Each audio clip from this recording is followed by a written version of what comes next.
Good morning, everyone. Now we are left only with 20 more days for UPSC mains. Day before yesterday, I got a very sadistic message, means very sad message, not sadistic. Very sad message from one of my students who is writing mains this year. Sir, mains की राह जो है बड़ा ही मुश्किल है. यही exact message था उसका, मुझे परसों रात में मिला. तो उन सबके लिए, जो भी दोज हुआ राइटिंग मेंस, उन सबके लिए एक मैसेज है. वो इसकी क्या जिसमें दर्द ना हो, वो इसकी क्या जो इसमें दर्द ना हो, वो इसकी क्या जो आसानी से मुकम्मल हो जाए. भाई यूपीएससी से दिल लगाया है तो थोड़ा तो पेन के लिए तैयार रहना होगा, है ना. समझ में आ रहा है. दिल लगाना तो बड़ा आसान है, निभाना बहुत डिफिकल्ट है. ठीक है, तो थोड़ा दर्द के लिए तैयार रहना है, हारना नहीं है.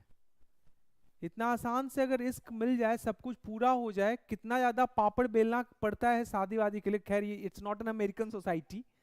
ठीक है, अगर लव करते हो तो उसके बाद कितना पापड़ बेलना पड़ता है शादी के लिए, तो ये जानते हैं वो लोग जिन्होंने लव मैरिज किया है.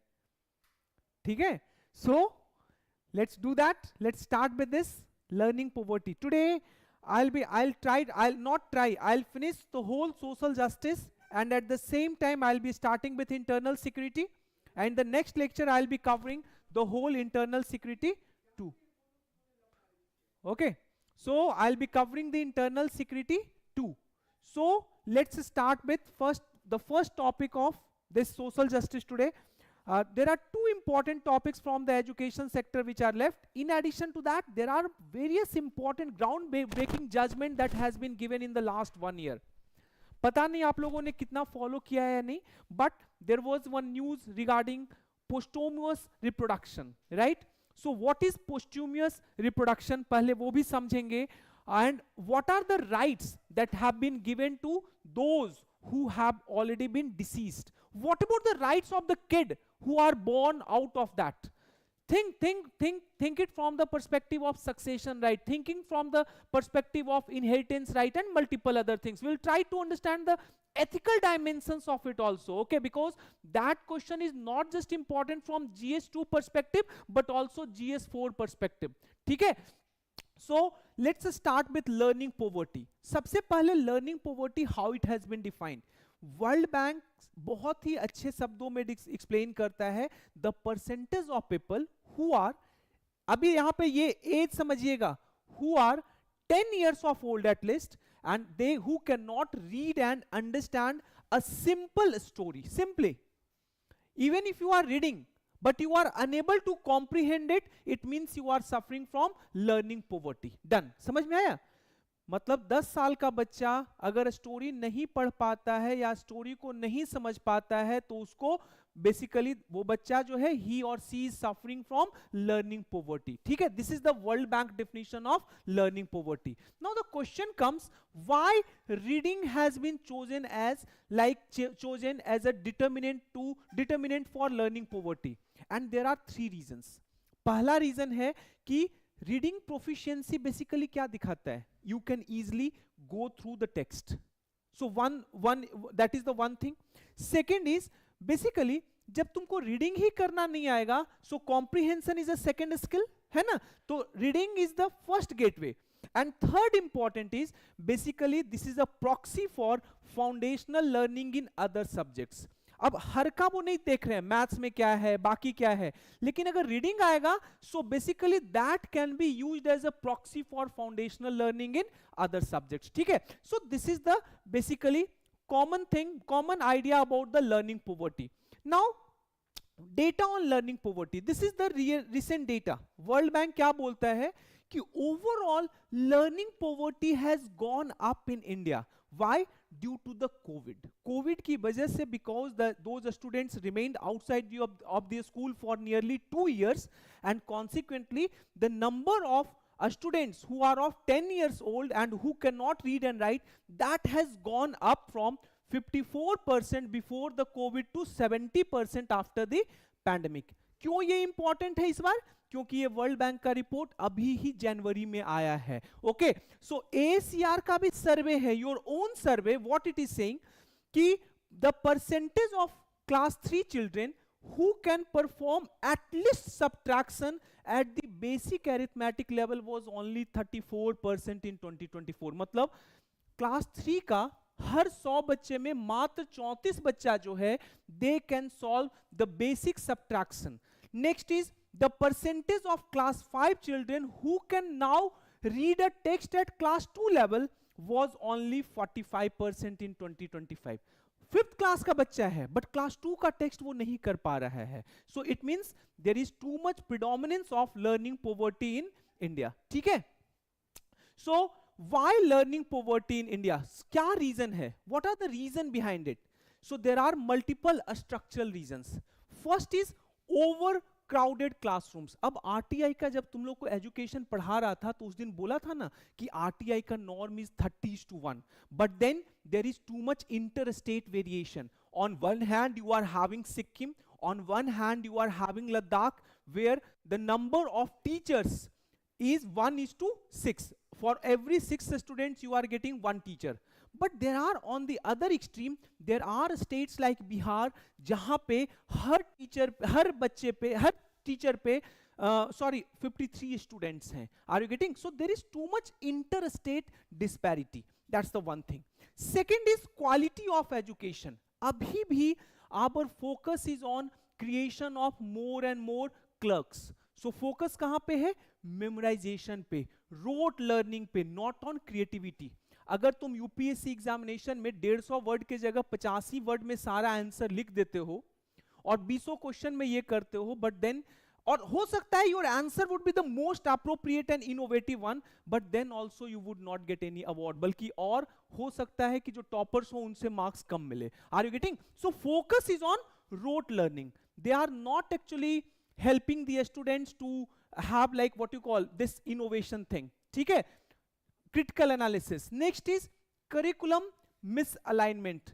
No connection with children's cognitive development. बच्चे का cognitive development कैसा हो, तो उसके लिए जो curriculum आ रहा है वो और बच्चे का cognitive development, इन दोनों का जो link होना चाहिए, that link is not there in the curriculum. ठीक है. So उसके अलावा there are governance and institutional gaps. Under trained teacher, जो टीचर्स की ट्रेनिंग हो रही है, those are suboptimal. Now NEP आप लोग को पढ़ाया national education policy. So NEP talks about even mental health. Teachers को भाई मेंटल हेल्थ का कोई ट्रेनिंग ही नहीं दिया जाता है कि हाउ टू गॉज कि बच्चा डिप्रेशन से सफर कर रहा है कि नहीं कर रहा है, व्हाई हिज परफॉर्मेंस और her performance is getting affected. Are you getting? So they lack training in child psychology. Second is monitoring deficiency. There is no proper assessment and tracking mechanism. अभी फोकस क्या है? Focus देखना, NEP का क्या focus है? 100% gross enrolment ratio by 2030, 50% gross enrolment ratio in higher education by 2035. Outcomes पे focus नहीं है, बच्चों का एडमिशन होना चाहिए. भेड़िया वाली वो बात चल रही है. Are you getting? So focus is on enrollment, not on outcome. Plus second problem is कि जो UDICE plus का जो रिपोर्ट आता है, generally there is a gap of 3 years time. So that is another problem. Next is fragmented implementations. अब schemes जो है जैसे निपुण भारत हुआ for proficiency with means for proficiency in what you call reading as well as numeracy. दोनों में आपका कितना प्रोफिशिएंसी है, आप कितने अच्छे से पढ़ पा रहे हो, आप न्यूमरेसी को कितने अच्छे से सॉल्व कर पा रहे हो, नॉर्मल सब्ट्रैक्शन का क्वेश्चन वो सब का. सो यहां पे overall yes there is a state level variation. कुछ स्टेट्स में foundational literacy has gone up because of Nipun Bharat, but then there is too much inter state variations. ठीक है. Next is budgetary constraint. ये तो हमेशा से प्रॉब्लम रहा है. अभी तुमने रिपोर्ट देखा कि NEP wants to have at least 6% of the GDP to be spent, लेकिन हो कितना रहा है? somewhere around 4 to 4.6%. India Today तो 3% बोल रहा है.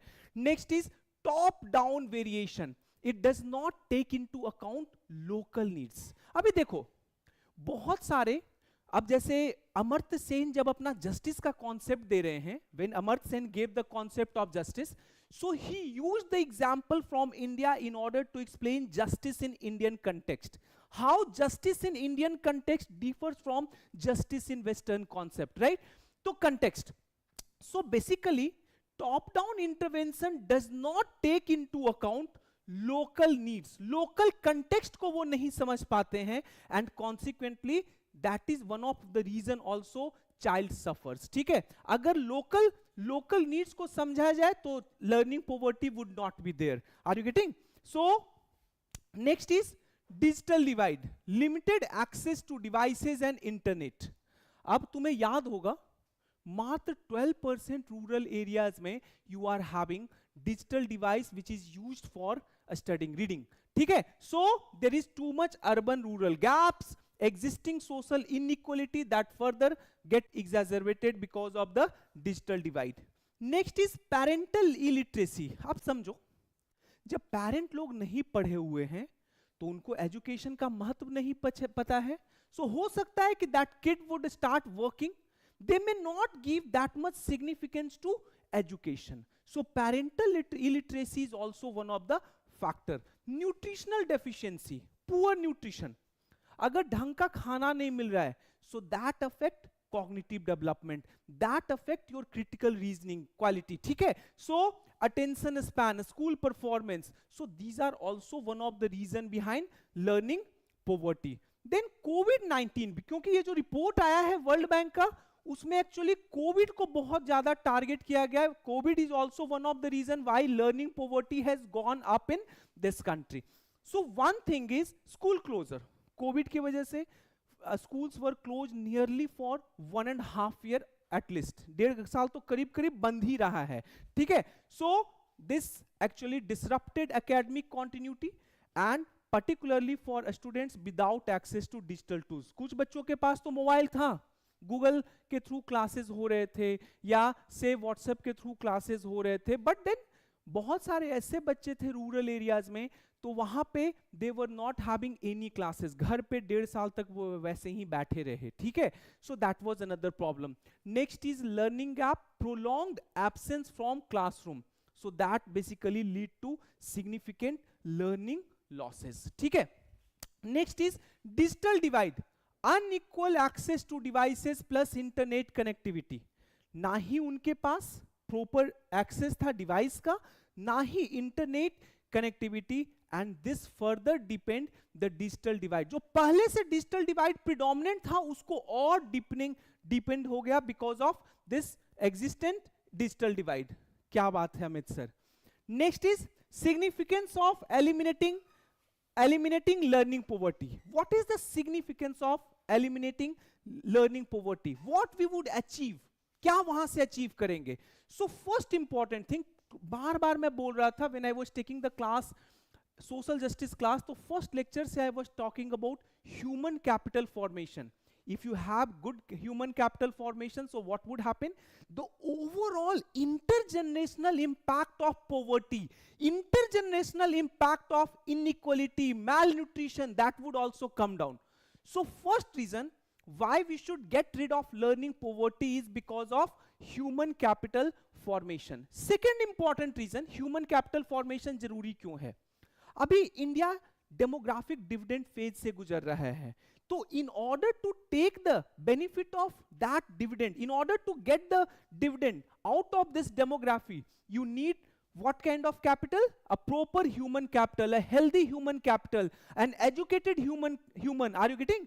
So आपको human capital इंडिया के डेवलपमेंट के लिए you need that. So first important thing is to take advantage of demographic dividend phase, you need human capital. Second is India cannot become a knowledge powerhouse by 2030. याद है ना? What is the objective of national education policy?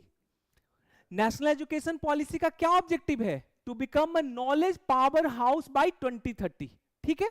भाई अगर तुम्हारे पास अच्छा human capital ही नहीं रहेगा, if you would not be having proper healthy humans, proper educated humans, so how can you become a knowledge powerhouse by 2030? That would be like a question mark on this objective. ठीक है?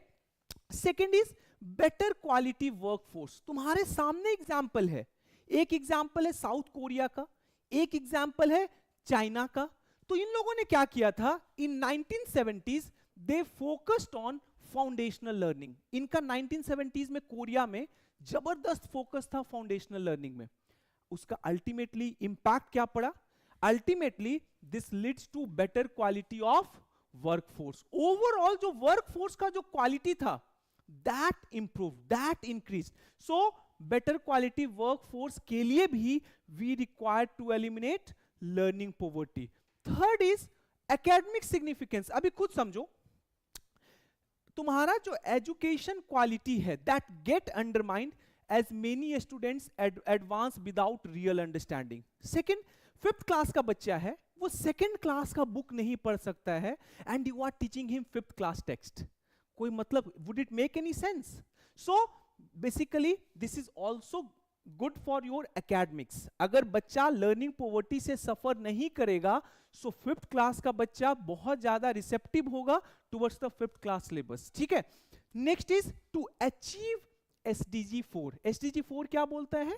Inclusive and equitable quality education. So in order to achieve that we need to eliminate learning poverty. Next is for innovation and growth. अब याद करो, अगर तुम्हारे यहां human capital अच्छा है, अगर तुम्हारे यहां हेल्दी सिटीजन्स हैं, knowledgeable citizens हैं, so automatically overall innovation and growth in your country would increase.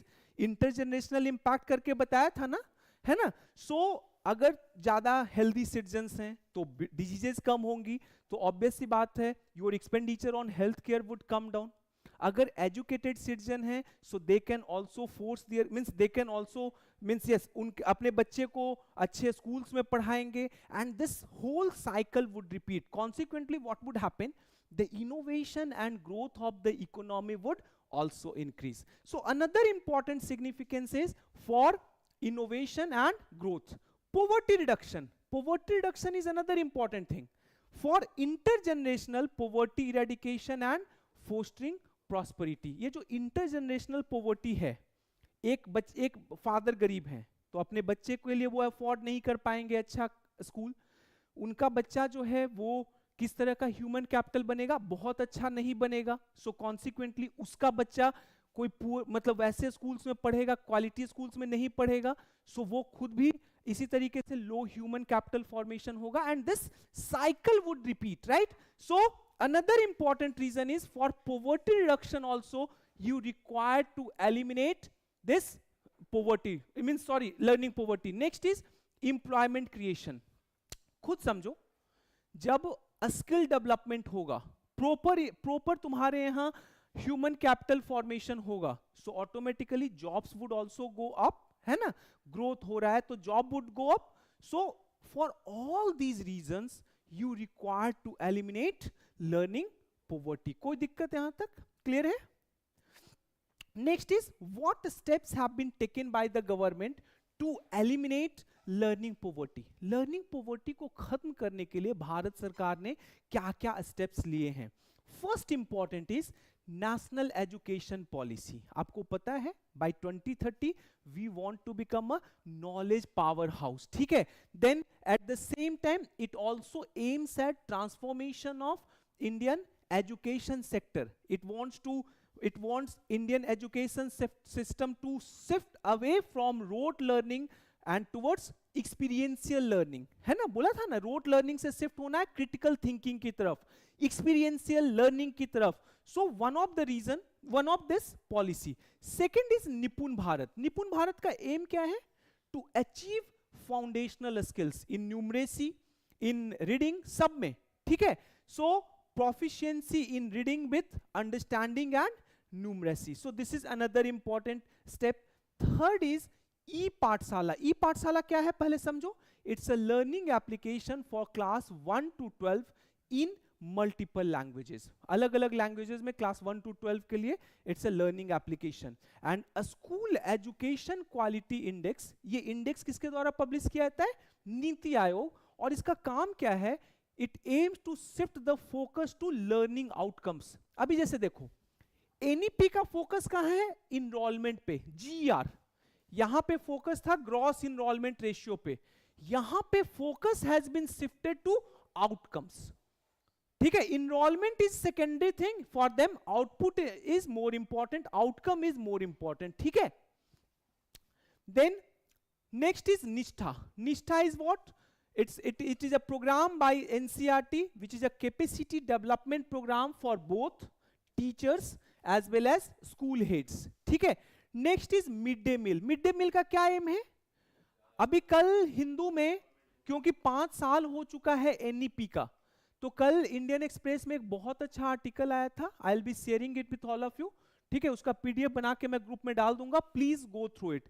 कौन कौन से हमने ऑलरेडी उसमें से अचीव किया है, क्या क्या इंप्लीमेंट किया गया है, क्या क्या इंप्लीमेंट नहीं किया गया है. आज कोई मेरे को रिमाइंड कराएंगे, मैं वो फाउंडेशन बैच में उसको शेयर कर दूंगा. ठीक है.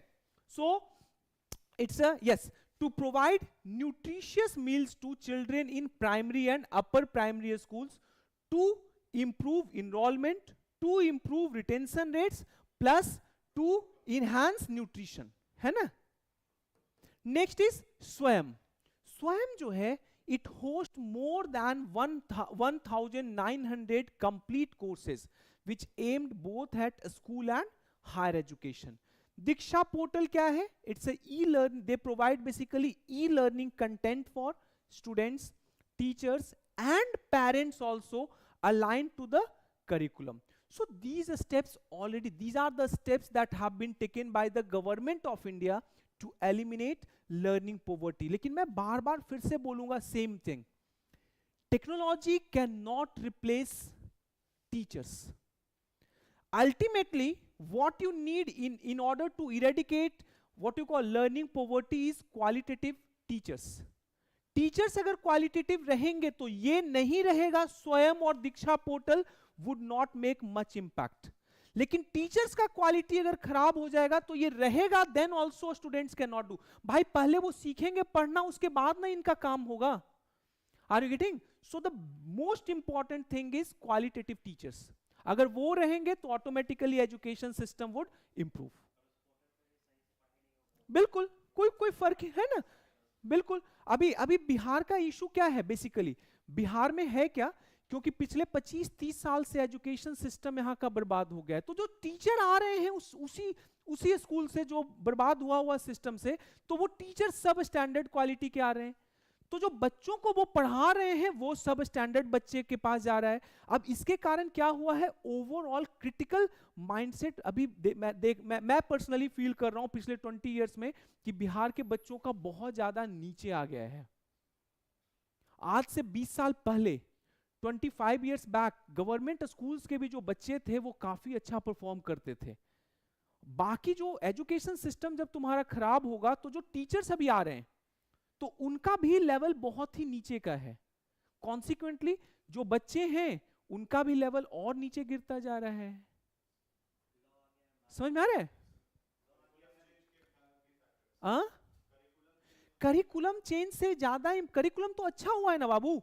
पहले focus was on rote learning, अभी फोकस हो गया एक्सपीरियंशियल लर्निंग पे, तो ये तो अच्छा है.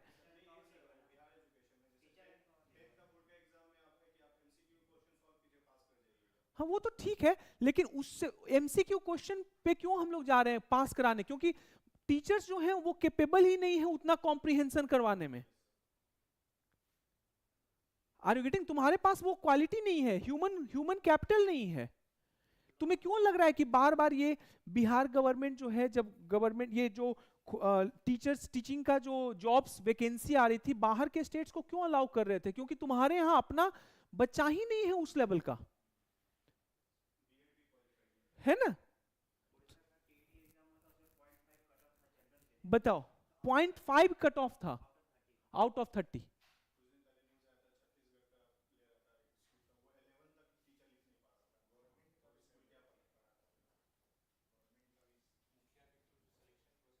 वो भी हाँ. तो पिटाएगा. ठीक है.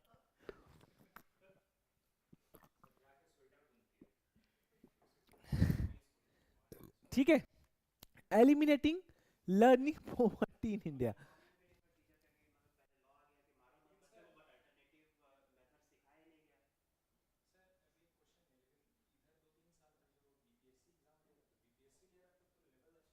नहीं है बाबू. मैं तुम्हें क्या बताया, सुनो अभी, जैसे जो बच्चे उस एजुकेशन सिस्टम से आए जब एजुकेशन सिस्टम तुम्हारा सड़ रहा था, ऑलरेडी सड़ रहा था, लगभग 1990s का जो फेज है उस समय तुम्हारा एजुकेशन सिस्टम बहुत नीचे चला गया था, तो उसमें से जो बच्चे निकल कर आ रहे हैं और अभी तक एजुकेशन सिस्टम इंप्रूव नहीं हुआ है, मतलब 35 साल में 90 से लेके अभी तक एजुकेशन सिस्टम, गवर्नमेंट स्कूल्स की मैं बोल रहा हूँ, 1990 से पहले का सिचुएशन वाज डिफरेंट। तो वो जो बच्चे अभी आ रहे हैं टीचर बन के, तो उनका क्वालिटी ही उतना अच्छा नहीं है। किसी के थ्रू ले लो यार, उससे क्या फर्क पड़ता है, तुम बीपीएससी के थ्रू कराओ, उससे क्या फर्क पड़ता है ना? तुम खुद समझो, तुम कोई भी एग्जामिनेशन लो और उससे कोई फर्क थोड़ी पड़ेगा। ये हो सकता है कि वहां पे ट्रांसपेरेंसी हो बीपीएससी के आने से या यूपीएससी के आने से, लेकिन क्वालिटी जो बच्चे का है वो तो डिटेरियोरेट हुआ ही है ना, तो जो टीचर्स होंगे वो तो उसी क्वालिटी के आएंगे ना। मेरी बात समझा ना मैं क्या बोल रहा हूं? Eliminating learning poverty in India. So first is focus on foundational learning. So सबसे पहले फोकस कहां करना है? फाउंडेशनल लर्निंग, और उसके लिए क्या करो? निपुण भारत को स्केल अप करो, सो दैट कि सबसे पहला focus NEP, you if you want to become a knowledge power house, तो निपुण भारत के थ्रू पहले प्रोफिशिएंसी आओ लाओ, न्यूमरेसी में, रीडिंग में, ठीक है। Second is bridge courses for lagging learners, जो बच्चे those who are already laggings, so उनके लिए bring bridge courses, remedial classes दो उनको, ठीक है। Capacity building of teachers, focus training in child psychology, interactive pedagogy, inclusive education. अब बच्चों का मेंटल हेल्थ के बारे में टीचर्स को कोई ट्रेनिंग ही नहीं दिया गया है। So even if a kid who is not attending school due to some mental issues, वो बच्चा को कभी बता ही नहीं पाएगा, ना टीचर समझ पाएगा कि व्हाट इज हिज इशू। उसको तो लगेगा कि ये तो रोज एब्सेंट रहता है, इसको बर्बाद होने का ये है, इसको छोड़ दो, है ना। जनरली यही टेंडेंसी होता है ना, ठीक है। Next is pedagogical reform, make mental health and child psychology as part of teachers training. Teachers का जो बीएड एग्जामिनेशन होता है उसमें child psychology and mental health should be made as an important component of it, ठीक है। Next is focus on digital inclusion, like smart class के लिए जाओ, कम्युनिटी लर्निंग के लिए जाओ, increase accessibility and availability in rural areas, digital जो technologies हैं उनका अवेलेबिलिटी बढ़ाओ, एक्सेसिबिलिटी बढ़ाओ रूरल एरियाज में। Next is localised edtech solution, जैसे वर्नाकुलर एप्स अगर आएंगे तो ऑब्वियस सी बात है जो बच्चे those who are proficient in their mother tongue, so उनके लिए और चीजें आसान हो जाएगी। So go for localised edtech solution, ठीक है। And next school based health monitoring, regular health checkup करवाइए स्कूल में, मेंटल हेल्थ का स्क्रीनिंग कराइए, and that would automatically improve the learning outcomes, ठीक है। One is focus on inclusive infrastructure. अभी तुम्हें बताया था कि बहुत सारे स्कूल्स हैं जहां पे बेसिक एमिनिटीज नहीं है, टॉयलेट नहीं है।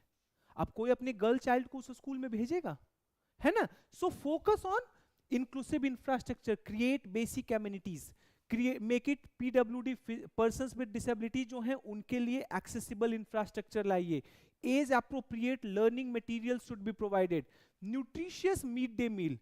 करंट बजट एलोकेशन जो स्कूल मिल्स के लिए है, it is very low. Do you know how much? Rupees 5.5 rupees per kid. बताओ 5.5 रुपए में क्या बच्चे को होगा? यही है पर डे का मील का बजट आज गवर्नमेंट ऑफ इंडिया का। वही मैं बोल रहा हूं, this what I am saying. 5.5 रुपया पर डे एक बच्चे को, बोलो क्या उसमें तुम दोगे, है ना। वो तो मॉर्निंग, वो उसका अलग से फंडिंग होगा, अभी नहीं वो आया है, अभी आया नहीं है।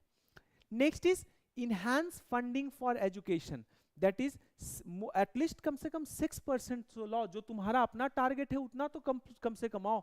Next is investment in education technology to complement in person teaching and improve teacher student ratio. RT act में 30:1 है, that needs to be brought down to at least 15:1, ठीक है। And then there are inter state variation, Sikkim में 6:1 है, बिहार में 53:1 है, so this also needs to be minimised, ठीक है। Learn from best. अब जापान का देखो, जापान का जो मेथोडोलॉजी है that is called collaborative teaching improvement.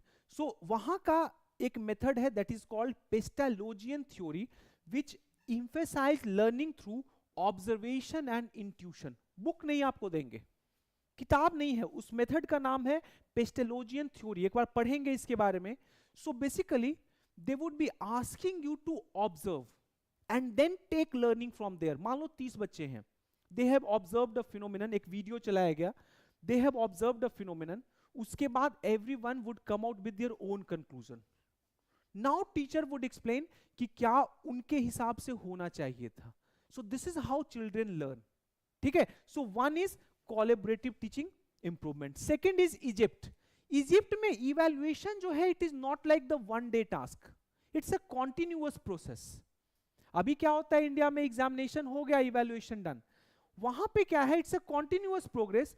It goes on for year with a focus on learning. Per day, every day you are supposed to means there would be test इस kind का नहीं, rote learning नहीं, कोई भी एक test project based होगा and then that would be added towards your final marks. ठीक है. Next is Uruguay. Uruguay में education and technology has been integrated, so they have nationally a scale device distribution for universal access. वहां पे जैसे बच्चे हैं, अभी मैंने बोला कि रूरल एरिया में आपके पास 12% ही टेक्नोलॉजीज हैं, तो वहां पे they provide, government provide those technological tools to kids.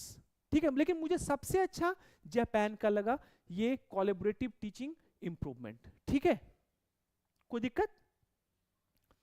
Next is mother tongue as the medium for higher studies.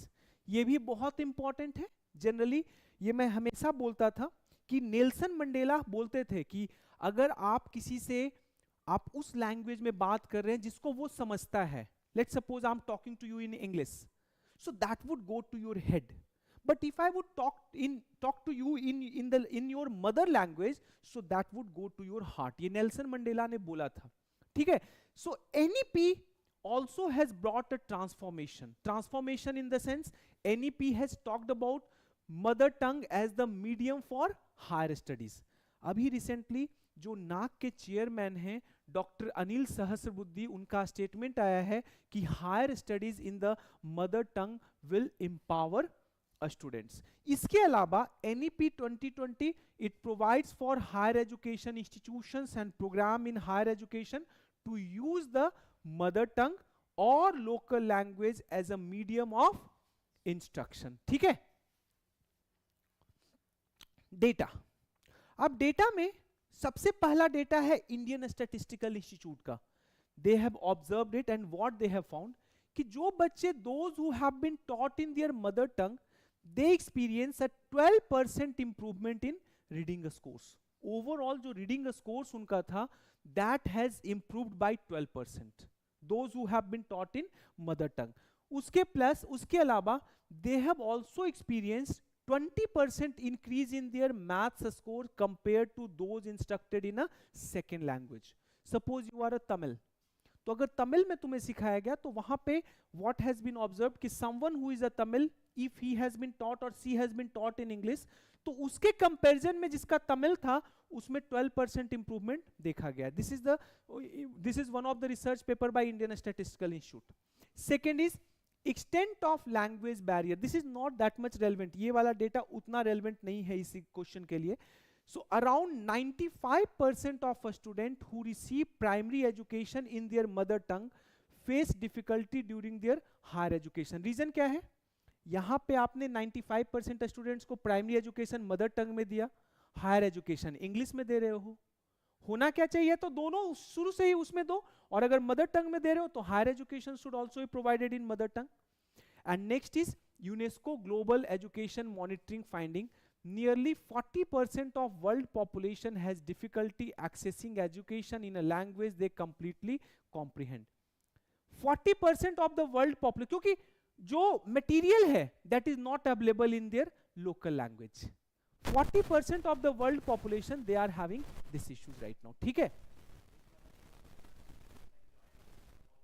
बिल्कुल बिल्कुल, अभी मैं बताऊंगा. I'll be talking about that data also.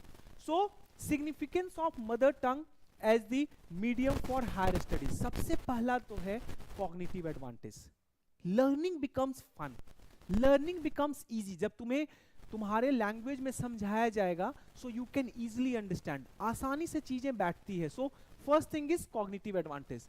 Second is it also increase educational opportunity. You would become more like a keen learner, passionate learner. So overall your gross enrollment ratio would also increase, plus quality of teaching would also improve. ठीक है. Third is less dropout rate. अभी जो तुमने बोला, so poor grasp of English has been tied to dropout rate at premier educational institution. बच्चे गए class 12 तक उन्होंने पढ़ा हिंदी में, आईआईटी में एडमिशन हुआ, वहां अब उनको कुछ समझ में ही नहीं आ रहा है, consequently they would drop out. ठीक है. सो ऑटोमेटिकली अगर हम लोग ये करेंगे so less drop out rates भी होंगे. Next is culture preservation. अब हर लैंग्वेज में there would be certain anecdotes, and those anecdotes can be fused with current syllabus. Sociology पढ़ा रहे हैं, पॉलिटिकल साइंस पढ़ा रहे हैं, तो पॉलिटिकल साइंस में if I am giving you some example from America, और पॉलिटिकल साइंस में if I am giving you some example from your own local area, कौन सा ज्यादा तुम आसानी से ग्रास्प करोगे, है ना. So that is the one thing. Equity in education, it also bridges gaps for students from rural and marginalised backgrounds. अब जो बच्चे English educated school, English schools में हमेशा से पढ़े, those who are in urban areas, कुछ बच्चे हमेशा से गांव में पढ़े हैं, they got only in mother tongue. ठीक है, वहां के गवर्नमेंट स्कूल्स में हिंदी में पढ़े. तो इन दोनों के बीच जो गैप है, बिकॉज ऑफ दिस, अब इस बच्चे को क्या डर है कि मुझे इंग्लिश वाले से कॉम्पीट करना है in at the all India level, तो दिस वुड ऑल्सो एंड. ठीक है. Next is it also promotes linguistic diversity. Overall linguistic diversity would also go up. So significance of mother tongue, अभी खुद देखो, there would be further higher engagement and support. अब when students would be taught in their mother tongue, that means there would be higher attendance. बच्चे ज्यादा बढ़ेंगे, जब उनको समझ में आएगा so automatically they would come. And second thing, they would be having higher motivation to attend class. ठीक है. Support, improve parental involvement and support in studies. आपके पेरेंट्स पढ़े लिखे नहीं हो, लेकिन हिंदी में हो सकता है वो प्रोफिशिएंट हो, वो समझ पाते हो. Are you getting? So you may get even more parental support at home. ठीक है. Bolster NEP 2020. अब एनईपी का एक गोल क्या है? Promotion of Indian language in higher education. So अगर हम लोग, if we would start promoting this mother tongue, so this goal of NEP would also be fulfilled, and at the same time there would be more enrollment. That means early achievement of GR target, जो gross enrollment ratio का target है 100% by 2030 in a school level and 50% at the higher level by 2035, वो भी we would be able to achieve, है ना. Next is cultural preservation. Obvious सी बात है, it promotes linguistic diversity and at the same time better sense of cultural background. आपका जो culture है उसके बारे में भी आप अगर मदर टंग में पढ़ रहे हैं तो उसके बारे में ज्यादा अच्छे से जानिएगा, है ना. So this would also promote the cultural diversity. And next is global example. Korea में, साउथ कोरिया में 70% जो कोरिया में है university, they teach in Korean. Still they are doing great at global level. Next is in Finland. Finland में जो Finnish medium है that is used until masters. Masters करने तक आप फिनिश मीडियम का ही वहां यूज होता है. Are you getting? ठीक है, कोई दिक्कत?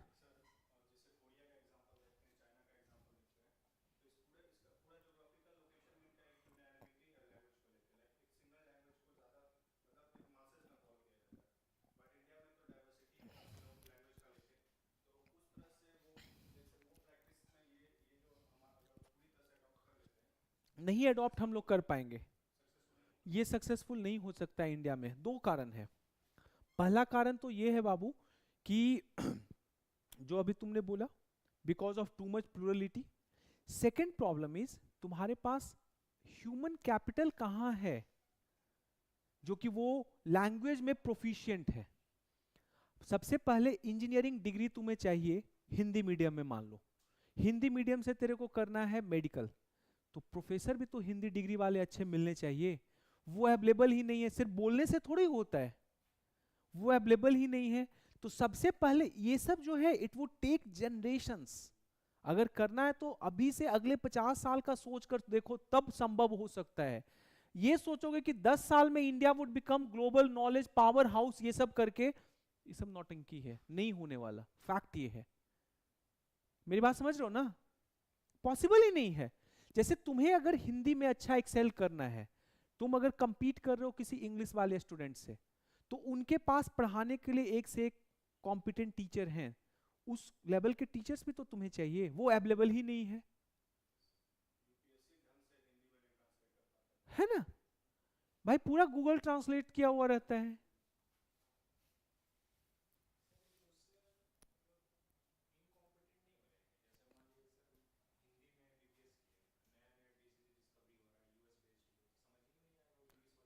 क्यों नहीं समझ में आएगा? उसको भी हिंदी में ट्रांसलेट करेंगे। वो तो डेंगी को डेंगी हिंदी में भी बोलते हैं, इंग्लिश में भी बोलते हैं, एचआईवी को इंग्लिश में भी एचआईवी कहते हैं।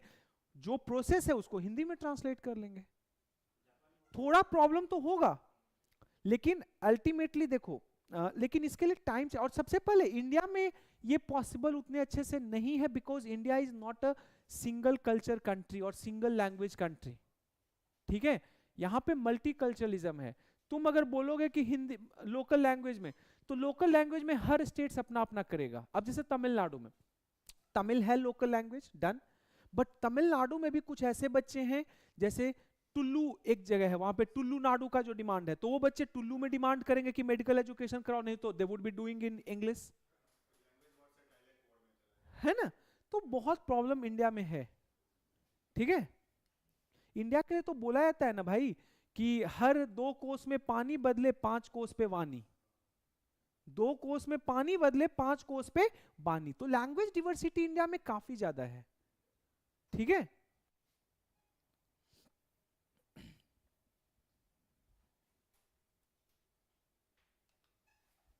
next is what measures have been taken. First is NEP 2020, National Education Policy 2020.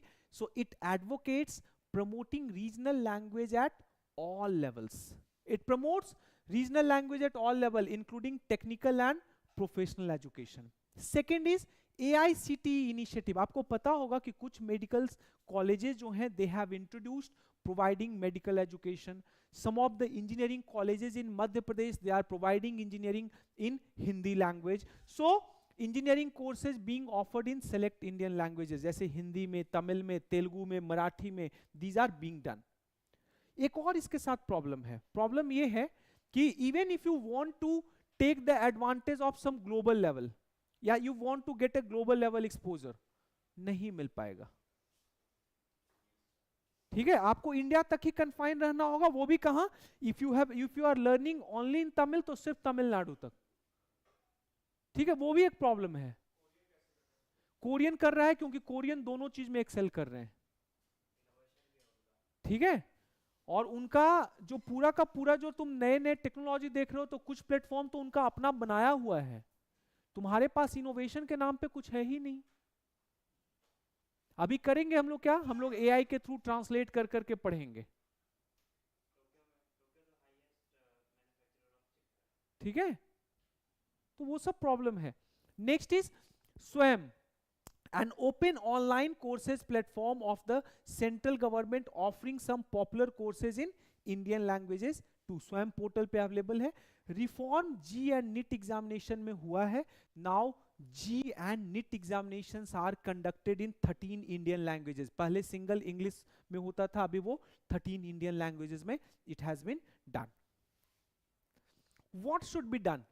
First is we can develop a hybrid approach. Hybrid approach का मतलब क्या है?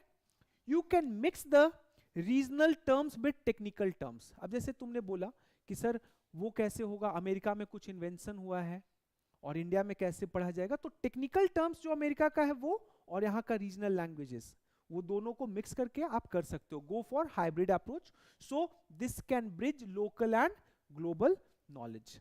Second is focus on digital education. Institutions need to improve. आप जब तक digitally, जितने institutions हैं वो जब तक इंप्रूव नहीं होंगे, this would not change.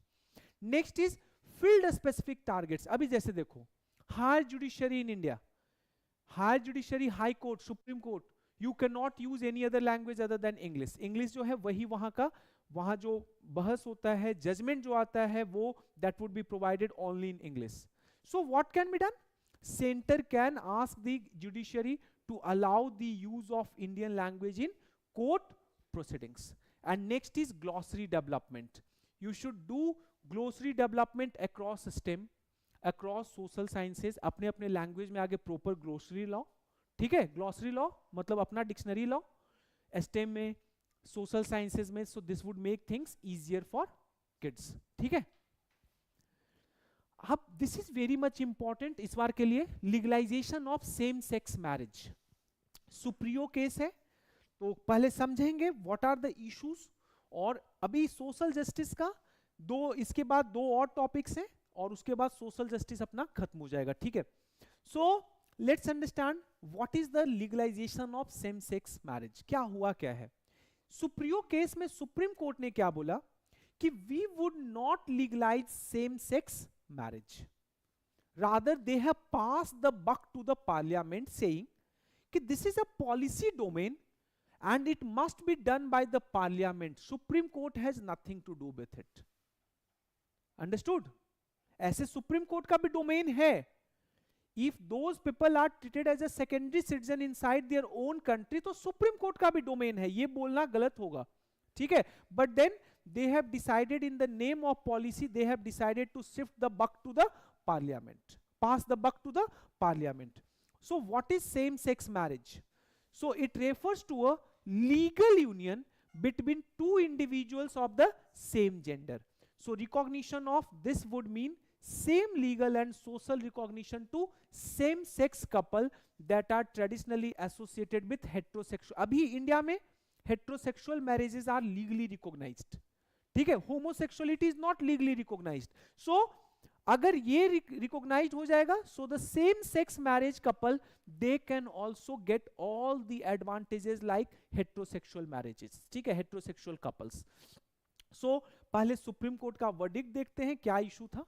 Supreme court का कॉन्स्टिट्यूशनल बेंच था सुप्रियो केस में, and they have given judgement by 3-2, where Supreme court said कि there is no fundamental right to marry. अभी देखो, सुप्रीम कोर्ट का जो जजमेंट है वो बहुत ही ज्यादा इंटरेस्टिंग है. केस था सफीन जहां, केरला वाला इशू. वहां पे सुप्रीम कोर्ट ने बोला कि choosing your partner is a fundamental right.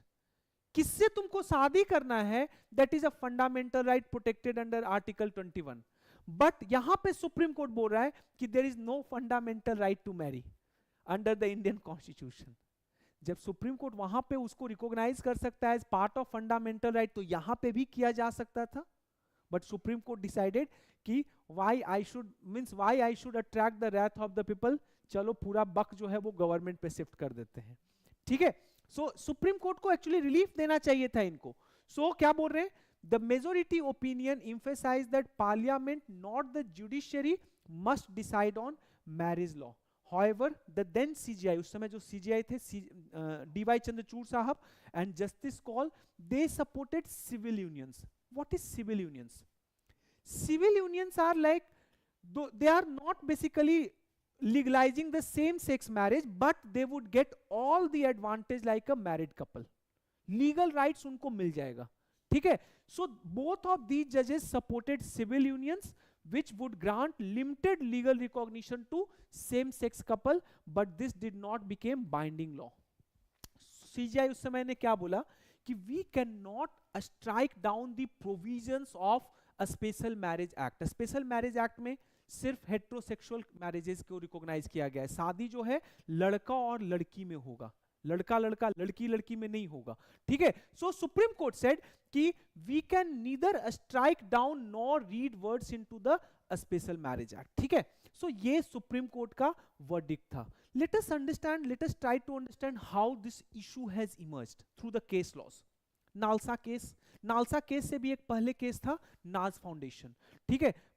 नाज फाउंडेशन के बाद आया सुरेश कौशल, तो अभी वो सब इंपॉर्टेंट नहीं है. अब उससे आगे आ गए नालसा. नालसा में supreme Court has said they recognise transgender person as a third gender, मतलब now other than two gender male and female जो बोलते थे, अब वहां पे हर फॉर्म गवर्नमेंट फॉर्म में थर्ड जेंडर लिखा होता है. So why? Because of this NALSA case. Supreme court ने बोला यूपीएससी का जब फॉर्म भरोगे तो उसमें जेंडर कॉलम में 3 लिखा रहेगा, male female and third gender. So that was because of NALSA case. It upheld rights under article 14, 15, 19 and 21. Next is justice case Puttaswamy versus union of India case. इस case में supreme court ने बोला कि right to privacy is your fundamental right protected under article 21. ठीक है, supreme court ने बोला, supreme court strengthened the legal foundation for sexual orientation and gender identity protection. पहले समझो क्या बोल रहा है कि तुम्हारा सेक्सुअल ओरिएंटेशन जो है, what ever be your sexual orientation, so that is basically protected now. If you want, like if you are a male and you are having orientation towards other male, if you are a female, if you are having orientation towards other female, so it's okay. Are you getting? Supreme Court ने बोला कि that is covered under privacy. ठीक है, आगे क्या हुआ? Navtej Singh Johar case was one of the very important and salient judgment. Supreme court ने इस केस में क्या बोला? They decriminalized consensual same sex relation. पहले क्या था? Same sex relation was a punishable offence under section 377 of the IPC. अगर एक लड़का और लड़का का सेक्स हो रहा है, लड़की और लड़की की का सेक्स हो रहा है, तो that was a punishable offence. Supreme court decriminalised it and affirm the right to dignity. Supreme court affirm the autonomy and privacy under article 21, but they did not address the marriage directly. इन्होंने तो read down कर दिया section 377 को, this has been strike down, but यहां पर इन्होंने ये recognise नहीं किया कि these consensual same sex relations person they can also enter into marriage union. ठीक है, नेक्स्ट वाज सफीन जहां वर्सेस अशोकन केम केस. ये अपने फादर और बेटी में लड़ाई हो रही है. फादर, ये लड़की जो थी पहले हिंदू थी, she later on converted to Islam to get married to someone and this matter reached to Supreme Court. Supreme Court ने क्या बोला कि you have a right to choose a spouse under Article 21. ये आपका राइट है कि आप किसको अपना हस्बैंड चूज करोगे या वाइफ चूज करोगे. So this reinforce the principle of marital autonomy. यही मैं बोला, सेम सुप्रीम कोर्ट यूज करके यहां पे भी राइट टू मैरिज को लीगलाइज, सेम सेक्स मैरिज को भी लीगलाइज किया जा सकता था. Supreme court cited it, this argument was cited by जो एडवोकेट्स थे in same sex marriage recognition also. ठीक है, नेक्स्ट इज ये भी एक ग्राउंड ब्रेकिंग जजमेंट था, ज्यादातर बच्चों को नहीं पता होता है. Deepika Singh versus CAT. अभी तक क्या था? फैमिली मींस हस्बैंड, वाइफ, बच्चे. Family means mother, father, kid. ठीक है, यही फैमिली का मतलब था. Basically we are talking about heterosexual families. Supreme court in Deepika Singh case it recognise non traditional family structure. Family does not just mean husband and wife. हो सकता है दो same sex couples are staying together, that would also constitute as family. Understood? So the definition of family has been expanded beyond biological or heterosexual norms. पहले family एकदम defined था कि family का मतलब हस्बैंड, वाइफ, बच्चा. ठीक है, husband mail, female wife होंगी. तो this has been changed by supreme court in Deepika Singh case में, strengthened the case for legal recognition of queer relationship. And ultimately Supriyo versus union of India case. कभी भी same sex marriage पे question आए तो यही 6 cases हैं, यही 6 केसेस से उसको अच्छे से लिखना है. सारे केसेस तुम देख रहे हो कैसे इवोल्यूशन इनका हुआ है. ठीक है, so supreme court decline to legalise same sex marriage. Supreme court ने बोला कि no, we would not be legalising the same sex marriage because that is the domain of parliament. Let the parliament decide. Held that there is no fundamental right to marry. कोई fundamental right to marry नहीं है. ठीक है, marriage is just a civil union. So it left it to parliament to legislate. Parliament would legislate on this issue. Why legalization of same sex marriage? Now the question is कि why same sex marriage should be legalized? So first is constitutional morality. Article 14, it talks about equality before the law, है ना? So denial of marriage rights violate equality before the law. अब जैसे एक बंदा जो है उसका रिकॉग्नाइज किया जा रहा है just because he has entered into heterosexual union, but homosexual union वाले का डिनाई हो रहा है. So that affects article 14. Article 15, it prohibit discrimination based on sex. यहां पर तो डिस्क्रिमिनेशन हो रहा है, मेल और फीमेल पे नहीं हो रहा है, लेकिन someone who is of third gender या अगर मेल है सिर्फ मेल के साथ जाना चाह रहा है तो वहां पे डिस्क्रिमिनेशन है. Article 15. Article 21, it protects dignity, autonomy and privacy. Next is human rights and synchronization with global norms. Alignment of India with international human rights standard, UNHRC permitted. Next, uphold commitment under SDG 5. SDG 5 talks about gender equality and SDG gender equality में बोलता है कि ये जो homosexual और heterosexual का जो ये norm है, this should end. ठीक है, there should not be any kind of discrimination based on gender और सेक्स. ठीक है. And next is already more than 30 countries have legalised. Can anyone tell me कौन सा Asian country is the first country to legalise same sex marriage? Taiwan. ठीक है, Taiwan is the first country, first Asian country to legalise same sex marriage. ठीक है. सो they have legalized same-sex marriage including Taiwan, first in Asia. Next is why legalization of same-sex marriage? Socio-economic reason क्या है? What are the socio-economic reasons behind this argument? पहला reason है social empowerment. You need to combat stigma. अब जैसे देखो, जब society में homosexuality is seen as abhorrent, समाज में आज भी उसको देखा जाता है कि समवन, कुछ लोग बोलते हैं कि डिजीज से सफर कर रहे हो. मुझे आज भी याद है, a few days back I was watching the Empress. Empress is the story of what you call Austrian king and उनकी वाइफ का स्टोरी है, लव स्टोरी है. तो ऑस्ट्रियन किंग जो है उसका जो छोटा भाई है, सबसे छोटा भाई, so he was having attraction towards another male. उसमें दिखाया है, छोटा है मुश्किल से, he is of like 10 to 12 years, 12 साल का बच्चा है, पियानो सीख रहा है और उसका अट्रैक्शन मेल की तरफ बढ़ रहा है. सो जो वहां के फादर हैं, चर्च के फादर, अब उसको शुद्ध करने के लिए, शुद्ध बोलने का मतलब कि now he suggest to the queen कि he is suffering from a disease and that disease I need the remedy of that disease. He needs to be again because he has become impure. अब उसको pure करना है. Are you getting?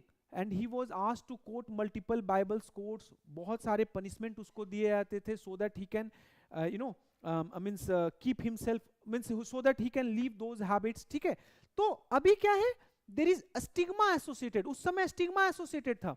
Real में तुम्हें बताता हूं कि homosexuality जो है वो क्रिश्चियन वैल्यू से ही इंस्पायर्ड है. हमारे यहां सेक्शन 377 आईपीसी में क्यों आया था? रियल में आईपीसी ब्रिटेन का था ना, तो ब्रिटिश वैल्यू को वो रिप्रेजेंट करता था. क्रिश्चियन वैल्यू में homosexuality is seen as something abhorrent. ठीक है. वहां पे होमोसेक्सुअल्स को जला दिया जाता था, मतलब कि आग लगा, आपको बांध दिया गया और वो पूरा, ये इंडियन सोसाइटी में कभी एग्जिस्ट किया ही नहीं है. ठीक है. So it combats stigma, violence and discrimination. अब वो तो बढ़ गए, हम वहीं पे रुक गए. Western society have decriminalized, they have legalized same-sex marriage, but still we are there. ठीक है. So it promotes mental health and well-being through societal acceptance. Delhi high court में एक जज हैं, अभी जज बने कि नहीं बने, उनका बार बार जो गवर्नमेंट ऑफ इंडिया है रिजेक्ट कर रहा था. He is the first open gay lawyer. Already वो लॉयर हैं दिल्ली हाई कोर्ट में और openly he advocates this homosexuality. उनका बार बार दिल्ली हाई कोर्ट में जज बनाने के लिए सुप्रीम कोर्ट उनका नाम रिकमेंड कर रही थी एंड गवर्नमेंट वाज रिजेक्टिंग. बस आर्गुमेंट यही था कि उनका, वो जब जज बनेंगे तो ऑब्वियस सी बात है homosexuality would get further boost. Kirpal उनका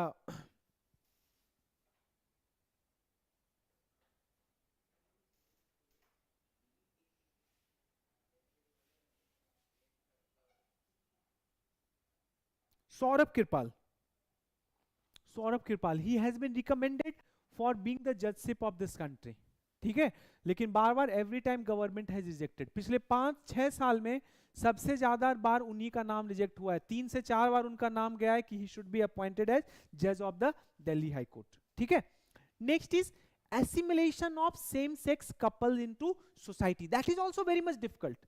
You cannot assimilate same sex couples into society, ठीक है, क्योंकि ऑब्वियस सी बात है सोसाइटी में टैबूज हैं, ठीक है, so that is very much difficult. Next is to encourage safe spaces for them. भाई वो लोग बाहर बैठे हैं, आए 10 सेना वाले और कौन कौन सेना वाले पकड़ के थपाथप कर दिए। So you need to encourage safe space for them, you need to increase public awareness and institutional support to them. Creation of inclusive society. You cannot make an inclusive society, you cannot have sharing caring society without creating an inclusive society even for them. हर लोग के लिए ना, जो society में जितने लोग हैं सबके लिए ना सोचना है ना। And next is providing equality, all individuals should have the right to marry, है ना। Just on the basis of sexual orientation we are not legalizing their right to marry, ठीक है। Negative consequences of non recognition, they are treated as secondary citizen in their own country. जैसे let me tell you one thing, they are having no access to inheritance, क्योंकि inheritance right में कहीं लिखा heterosexual couples के बारे में कुछ बताया ही नहीं गया है, ठीक है। No joint property, no adoption rights, they can not adopt a kid, अगर चाहे तो बच्चों को एडॉप्ट नहीं कर सकते हैं राइट नाउ, ठीक है। उसके लिए we need to bring amendment in multiple laws.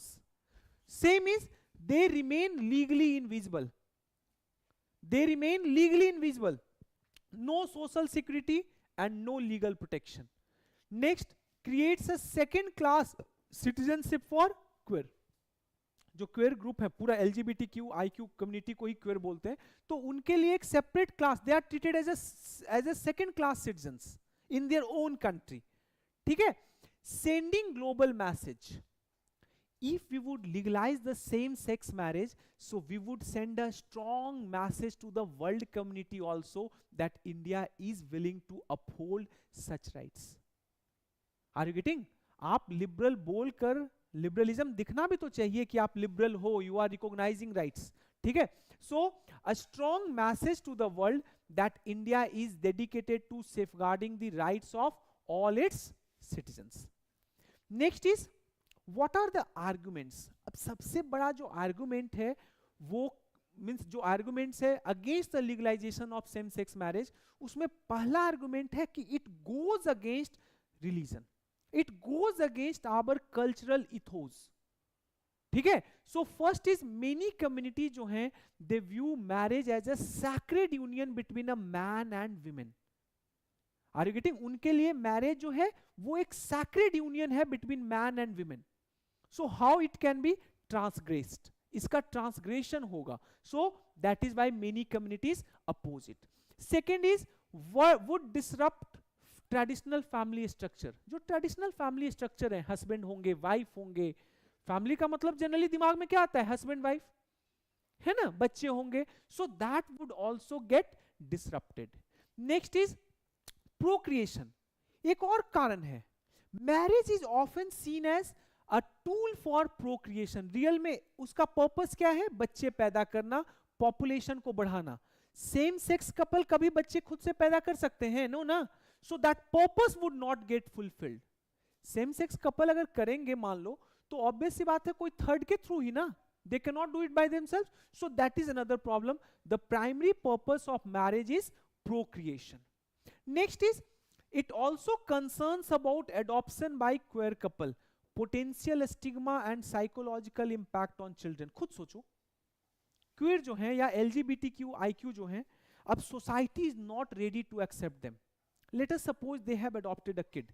बच्चा स्कूल में जाएगा, सो हो सकता है he may face multiple stereotypes over there. बच्चे को बुलिंग करेंगे, वहां के जो लोग होंगे दे मे बुली हिम इवन, ठीक है. Are you getting? So that is another problem. Norms. Legal issues, problem क्या है, it would be a like big complicated task even for your legal system, administrative system के लिए you need to amend over 160 laws. Hindu marriage act हो गया, special marriage act हो गया, inheritance law हो गया, एडॉप्शन लॉ हो गया, ऐसे ऐसे 160 laws you need to amend, and including those related to inheritance, taxation, adoption, and this could lead to more confusion and litigation. ठीक है, ये भी एक प्रॉब्लम है। Next is social readiness and backlash. Indian society is still not ready to accept same sex marriage. अभी भी Indian society is not ready. So अगर supreme court would have recognised this same sex marriage, और if the parliament would recognise it, there would be backlash from the society. Society सामने तो कुछ नहीं करेगी। अभी जैसे मैंने तुम्हें बताया था, याद होगा स्वच्छ भारत मिशन जब पढ़ाता था तो ये मैं बोलता था कि सक्सेस ऑफ अल्टीमेटली स्वच्छ Bharat require what, effort from the society, effort from the community. Making law would not solve any purpose. You need to have the accommodative society also, you need to have open minded society also, तभी कोई नए changes को आप आसानी से ला सकते हो। सो अभी प्रॉब्लम क्या है, this may lead to polarisation, social unrest और वायलेंस अगेंस्ट सच कपल्स। अकेले में पार्क में बैठे हैं, पकड़ के कोई धून के चला गया।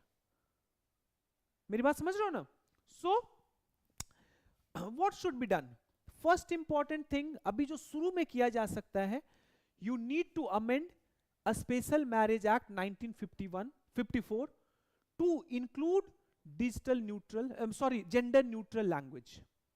अभी वहां पर जो हस्बैंड वाइफ का जो कॉन्सेप्ट है, that is based on male and female, that needs to be changed. आप शुरू तो कहीं से करोगे, अ स्पेशल मैरिज एक्ट में we can bring change and introduce gender neutral language. और जब तक ये नहीं होता है, until and unless it is not done, what we can do, we can introduce a civil union bill, जो chief justice of India D.Y.. Chandrachud बोल रहे थे, we can introduce a civil union bill as an interim step to grant some legal rights to those same sex couples. जब तक कि they are not enjoying, they are not, their marriage has not been legalized, तब तक they should be given certain rights so that their exploitation can come down. ठीक है, अब generally कोई बच्चे अपने माँ बाप को बताता है कि वो कोई लड़का जो है वो बोलता है कि उसको किसी और लड़के की तरफ झुकाव है, बच्ची लड़की है वो बोलती है कि किसी और लड़की की तरफ झुकाव है। प्रॉब्लम क्या होता है, mother father start blackmailing, adoption से बाहर हो जाओगे, इनहेरिटेंस तुमको मेरा कुछ नहीं मिलेगा। Are you getting? So if you would do that, so they can not be basically exploited by them. ठीक है, next is ensure adoption and inheritance and a spousal benefit. अब वहां पे inheritance benefit उनको नहीं मिलेगा, so that also you need to ensure. Adoption का they should be allowed to adopt the kid. A spousal benefit is also should be given.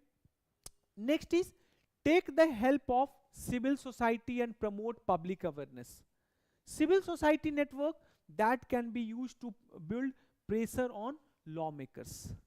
Civil society अगर वैसा होगा, so they would be pressurising the law makers. Next is promote grass root campaigns. Local level पे local लोग जब तक aware नहीं होंगे, अभी जैसे देखो दिल्ली में at least you can see now same sex couples, वहां पे कोई लोग ओपनली उनको नहीं पीटता है, हाउंड नहीं करता है, जबकि अभी भी है stigma. You can not think of that in Bihar, you can not think of that in UP. आज भी वहां लोग पागल की तरह उसको ट्रीट करेंगे कि ये लोग पागल हैं। बिहार में मैं नहीं जानता हूं कि कोई किसी को, जिनको मैं जानता हूं कि जो ओपनली एक्नॉलेज करके रह रहे हो कि I am having gay partner और I am having means I am a lesbian. लेकिन आई नो इन दिल्ली में मुझे पता है, मेरे यूनिवर्सिटी में I know few of my friends, they are already means right now they are living as a gay partners. मेरी बात समझ रहे हो? तो चीजें वहां चेंज हो रही है, but you need to introduce it at the grass root level. होता है लेकिन ओपनली अभी उतना नहीं है। अब तो धीरे धीरे ऑब्वियस सी बात है, सोशल मीडिया का जमाना है, तो things are changing, but still it would take time.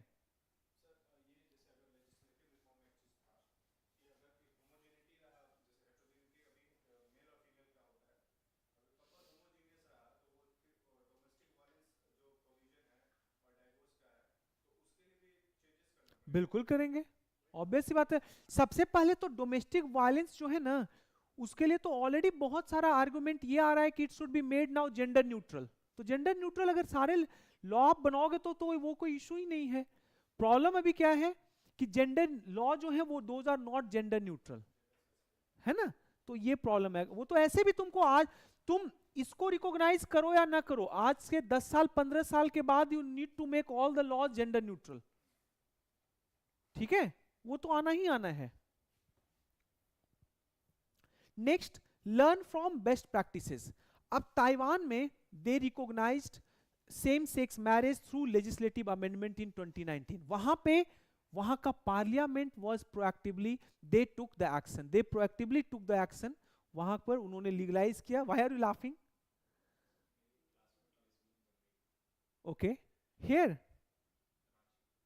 Okay, that's good.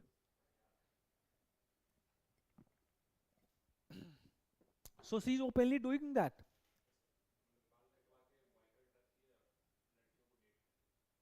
Okay, good. Chalo. So this has been recognized through legislative amendment in 2019. Next is South Africa और America में दूसरे तरीके से हुआ है। वहां पे द कॉन्स्टिट्यूशनल कोर्ट्स रूलिंग के through this has been recognised. वहां पे जो कॉन्स्टिट्यूशनल कोर्ट्स था, they ruled in favour. South Africa में तो it was done back in 2006, in USA in 2015। Illegal बोलने से, उसके बोलने से थोड़ी होगा। अभी बिल आएगा, फिर पार्लियामेंट वहां का पास करेगा, सुप्रीम कोर्ट का अगर जजमेंट को रिवर्स करना है, जैसे एक केस था याद होगा एबॉर्शन वाला, है ना, तो उसके लिए अगर हाउस पास करता है तभी ना सुप्रीम कोर्ट का जो रूलिंग है वो एन्यूल होगा। पहले वो तो हो, अभी तक तो नहीं है, ठीक है। Right now they are recognised. Dialogue with religious and cultural institutions, ठीक है। So start engaging in dialogue with religious and cultural institution. जो रिलीजियस हेड्स हैं, ठीक है, उनके साथ डायलॉग बढ़ाओ। Facilitate interfaith conversation to address concerns about tradition and morality. This can also be done. कोई दिक्कत है यहां तक? ठीक है। Next is institutional support to those people LGBTQIQ. उसके लिए ऑलरेडी हमने गरिमा गृह लाया है। These are the shelter for LGBTIQ community across the states. So we need to expand such गरिमा गृह facility. Train law enforcement and judiciary to handle queer cases with sensitivity. अभी क्या है, sensitivity नहीं है। When they handle it, so they are having their own stereotypes. आपको ऐसे पता होना चाहिए कि इंडिया में एक what it is called, India के एक फॉरेन सेक्रेटरी थे जिनकी बेटी जो है वो ओपनली सीज ये what you call lesbian and she is getting support from her father also. उनके फादर हिंदू में हमेशा कॉलम भी लिखते हैं। Are you getting? उनके फादर, क्योंकि इंडिया में स्टिल लीगलाइज नहीं है right to marriage, so she has shifted to some other country, वहां पे उसने शादी कर लिया है। You can find his article also in Hindu. Hindu में हमेशा वो सेम सेक्स मैरिज पे उनका आर्टिकल आता है। So next is they train law enforcement and judiciary to handle queer cases with sensitivity. अभी यू नीड टू, इनके पास भी तो काफी सारे स्टीरियोटाइप्स हैं। Are you getting? So ये stereotypes that needs to be, अभी देखो कितना ज्यादा stereotype है। stereotype से याद आया, 3-4 days back I was watching a video था I think नालंदा का, और वीडियो में ये था कि एक पुलिस वाला अगले से पूछता है कि किस कास्ट का है ट्रैफिक में, तो अगले वाले ने बोला कि मैं भूमिहार हूँ। पुलिस वाला उसको गाली दिया और मारा और बोला कि चालान काटो इस पे। और क्योंकि जो पुलिस वाला था वो बोला कि जितने भी मेरे आंख के सामने से जितने भूमिहार गुजरते हैं उन सबका मैं चालान कटवाता हूं। अब बताओ, और उस वीडियो वायरल हो रहा था। He himself was a Yadav policeman. ये परसों तरसों का वीडियो वायरल हो रहा है। तो ये स्टीरियोटाइप है basically. What I am trying to say कि those law enforcement official they also suffer from multiple stereotypes. जैसे वो कास्ट स्टीरियोटाइप था, अभी तुमको उनको भी सेंसिटाइज करने की जरूरत है, so that in case if such issues come. मुझे लगता है कि अगर बिहार में ऐसा कोई इशू आएगा तो ये क्या करेंगे मुझे समझ में नहीं आता है। भाई यहाँ तो कास्ट को लेकर इतना इशू है, अगर ये सब आएगा तो उनको लगेगा कि पीटेंगे दो चार तमाचा, बोलेंगे लंदन होबित है कि अमेरिका होबित है या है ना, यही बोलेंगे ना. So to handle queer cases with sensitivity, create a national commission on LGBTQIA plus rights to monitor progress. एक नेशनल कमीशन स्पेसिफिकली बनाइए, जैसे we are having national commission for minorities, we are having national commission for SC. उसी तरीके से we can create, initially we can start as a statutory body national commission on LGBTQ right, बाद में अगर जरूरत पड़ा तो we can convert it into a constitutional body, है ना. Political will and representation, so encourage queer representation in policy making. If in case if government is making any policy related to LGBTQ community, IQ community, तो उन लोग का representation वहां लाइए, because they know कि what are the problems they are suffering from. उनको क्या क्या प्रॉब्लम है वो जानते हैं. जैसे महिलाएं हैं तो महिलाओं का क्या क्या प्रॉब्लम है वो ज्यादा अच्छे से वो जानती हैं. हम लोग बीइंग अ जेंट्स हमें पता है कि हमारा क्या प्रॉब्लम है. तो अगर कोई भी पॉलिसी फॉर्म कर रहे हैं so they should be made part of it. ठीक है. Push for private members bill and bipartisan support in parliament. ठीक है. These are the steps that are needed. This is a very important idea. And let me tell you one thing. एक बात आज बताता हूं. I don't know whether you know about it or not. Recent Delhi High Court has given a very groundbreaking judgment in this particular case. High Court ने क्या बोला, अभी case को पहले समझते हैं. एक 30 साल का बच्चा है, बच्चा क्या एडल्ट है, 30 साल का एक एडल्ट है और उसको कैंसर हो जाता है. कैंसर लास्ट स्टेज का था. So before going for chemotherapy वो अपने सीमेन को, स्पर्म को प्रिजर्व कर लेता है. Okay, that sperm was preserved, cryopreservation के लिए डाल दिया. And then he went for chemo. 6-8 महीने के बाद उसका डेथ हो जाता है. उसके जो फादर हैं, he wants to utilize that sperm to create a baby. ठीक है. उस समय जो गंगाराम हॉस्पिटल है वो रिफ्यूज करता है कि that sperm cannot be given to you.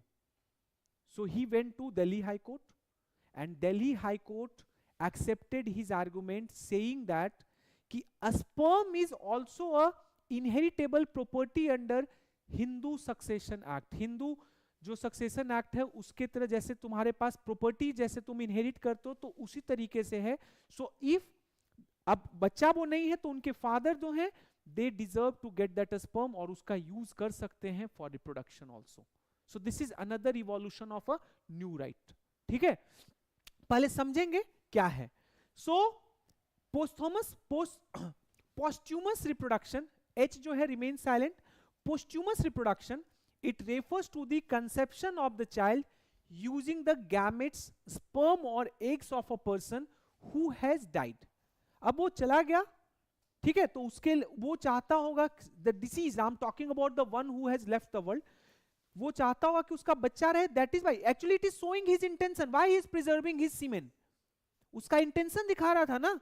so this is made possible through assisted reproductive technologies like IVF, cryopreservation and surrogacy. So what it involves? Use of cryopreserved sperm or eggs after the death of the donor. Next is, it may include embryos created before death or retrieval of gametes shortly after death. Can be initiated by a surviving partner or in rare cases by parents of the deceased. जो मान लो अभी Israel का एक method बताऊंगा. Israel में क्या है कि सर्वाइविंग वाइफ जो है, she does not need any permission from anyone for a sperm retrieval. Parents need for retrieval as well as reproduction, but surviving wife does not require any permission for retrieval, but she require permission for reproduction. ठीक है. तो अलग अलग countries में अलग तरीके से evolve हो रहा है. सो यहां पे it can be initiated by a surviving partner और in rare cases by parents of, जैसे दिल्ली हाई कोर्ट वाला जो केस है उसमें पेरेंट्स हैज इनिशिएटेड, वो बच्चा खुद ही शादी नहीं किए हुए था. ठीक है. So India currently finds itself in a legal grey zone when it come to posthumous reproduction. while not explicitly prohibited, कहीं पे prohibited नहीं है, but the practice lacks a comprehensive statutory framework leading to case by case judicial interpretation. India का कोई भी law नहीं है which is dealing right now with this posthumous reproduction. ठीक है? So what was the landmark case related to posthumous reproduction? Case था writ petition C15159 2021. This was decided by Delhi High Court in October 2024. तुमको अगर ये याद नहीं रहेगा तो सीधा लिख देना posthumous reproduction case. ठीक है? 2024. So important aspect of High Court ruling, इसी को समझिएगा अच्छे से. क्या हाई कोर्ट ने बोला कि there is right now, high court ने 3 एस्पेक्ट बोला. पहला बोला कि इंडिया का कोई भी लॉ नहीं है which prohibit posthumous reproduction. One thing. Second, high court ने बोला कि स्पर्म सैंपल जो हैं basically they are inheritable property under the Hindu succession act. जैसे प्रॉपर्टी का ट्रांसफर होता है इनहेरिटेंस का, उसी तरीके से sperm is also a inheritable property under the Hindu succession act. And third is deceased consent for preservation implied intent for future use. क्योंकि deceased जो था, the one who died because of cancer, उसने cryo preserve अपने sperm को cryo preservation के through preserve किया था. So basically it is showing his intention. ठीक है? तो this was the 3 important aspect. 3 important. Yes, surrogacy में नहीं, अभी वहां पे कहीं ये मेंशन नहीं है. क्या? हाँ, सरोगेसी एक्ट तो है, लीगलाइज्ड है, लेकिन ऑब्वियस सी बात है रेगुलेटेड है. लेकिन सरोगेसी एक्ट में पोस्ट्यूमियस रिप्रोडक्शन को कहीं पे भी ये नहीं किया गया. तुम वही पूछ रहे हो? हाँ. तो वहां पे वही तो मैं बोल रहा हूं. That is why I said ना कि it is still in a legal grey zone. अभी भी जैसे ऑब्वियस सी बात है सरोगेसी के थ्रू ही होगा, तो दैट इज रेगुलेटेड. लेकिन सरोगेसी एक्ट में या assisted reproductive technology ART act में कहीं पे भी you are not having any discussion on posthumous reproduction. ठीक है? So what is the legal status? पहला दिल्ली हाई कोर्ट का जजमेंट है. क्या बोल रहे हैं कि it allowed the release of a deceased unmarried man's cryopreserved sperm to his parents for surrogacy. It allowed कि जो डिसीज्ड अनमैरिड मैन है उसका जो क्रायो प्रिजर्व्ड सीमेन है that should be release to the man's parent. Second, ART regulation act and surrogacy regulation act it do not address posthumous reproduction directly. कहीं पे भी दे are not. इसीलिए ना high court ये बोला कि Indian law they do not prohibit posthumous reproduction. बोल तो रहा है कि no Indian law prohibit posthumous reproduction. So it और इन दोनों में से किसी ने पोस्ट्यूमियस रिप्रोडक्शन को डायरेक्टली एड्रेस भी नहीं किया है. This is important not for GS2 only but also for GS4. ठीक है? Consent is crucial. High court ने क्या बोला कि consent is very much crucial. It emphasized that the need for explicit और implied consent from the deceased. What we need is explicit और implied consent. अब जैसे जो कैंसर वाला पेशेंट का डेथ हुआ तो उसने implied consent दिया है by preserving his semen. अगर वो सीमेन को प्रिजर्व नहीं करता तो उसका कंसेंट नहीं था.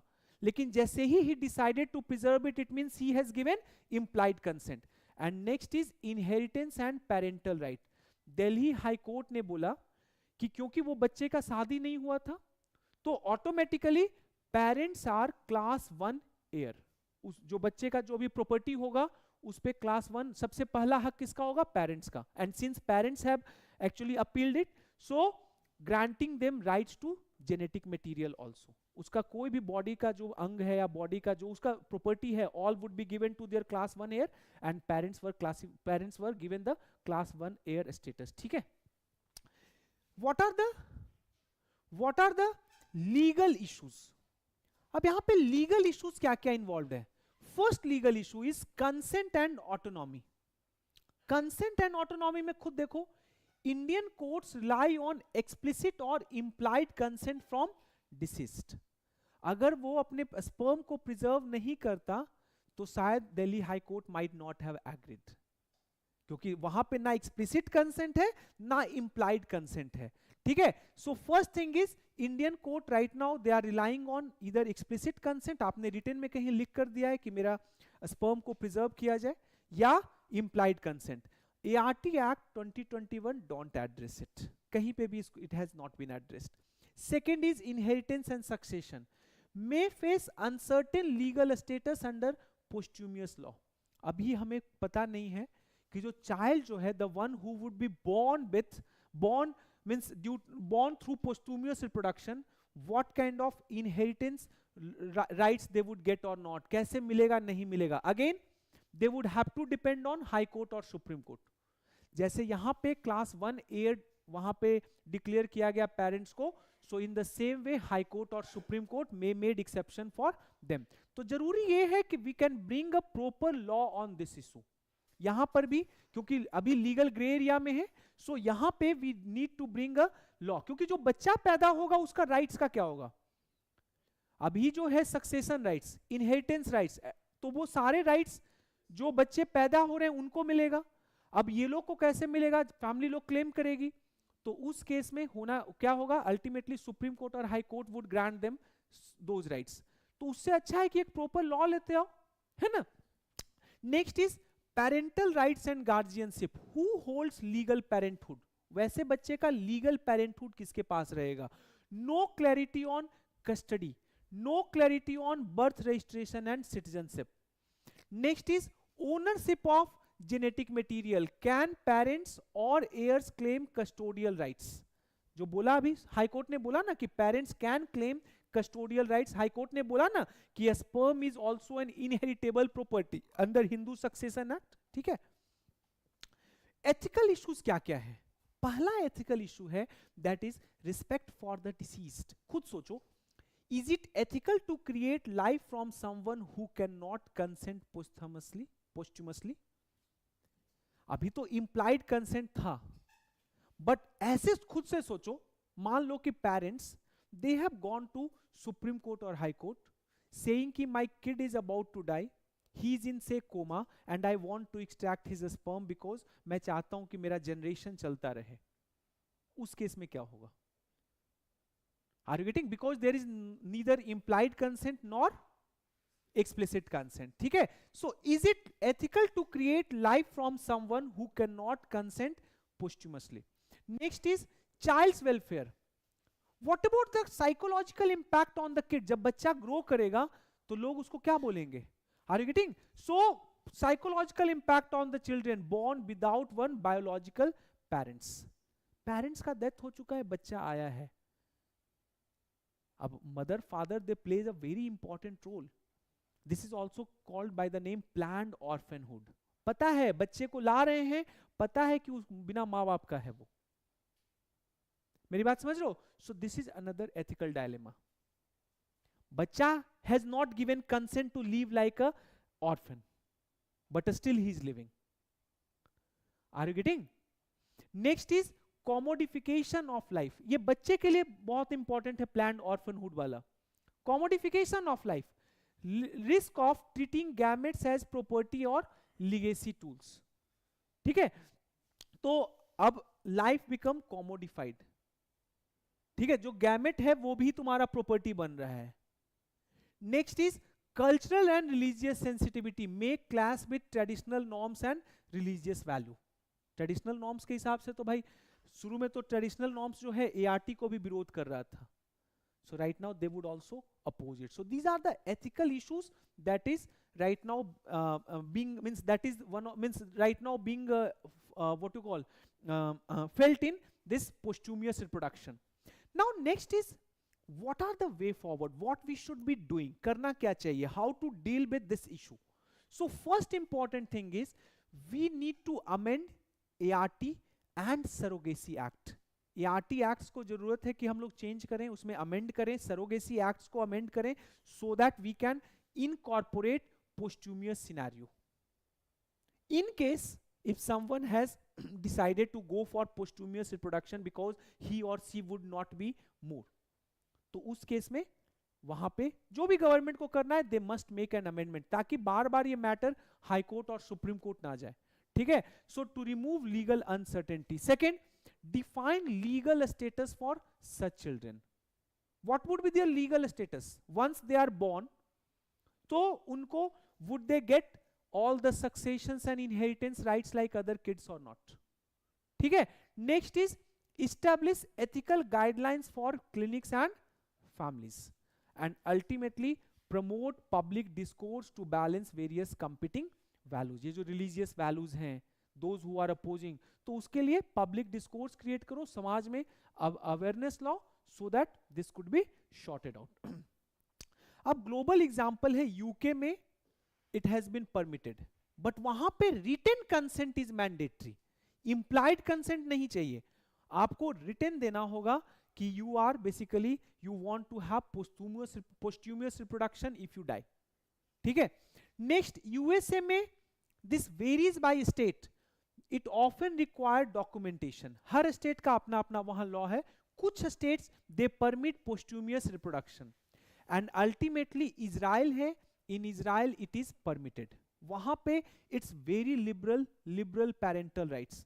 वहां पे क्या है इजराइल में कि स्पाउस अगर जीवित हैं, if someone is not deceased, तो स्पाउस अगर जीवित है मतलब शादीशुदा है, जैसे इजराइल में सोल्जर्स का डेथ काफी ज्यादा होता है, ठीक है, तो वहां पे दो कारण है why it is quite liberal, because of that they are in this middle east region, तो वायलेंस है, और दूसरा उनको हमेशा डर रहता है कि जीव जो है वो खत्म हो जाएंगे वो, ठीक है. सो वहां पे क्या है, it's very liberal.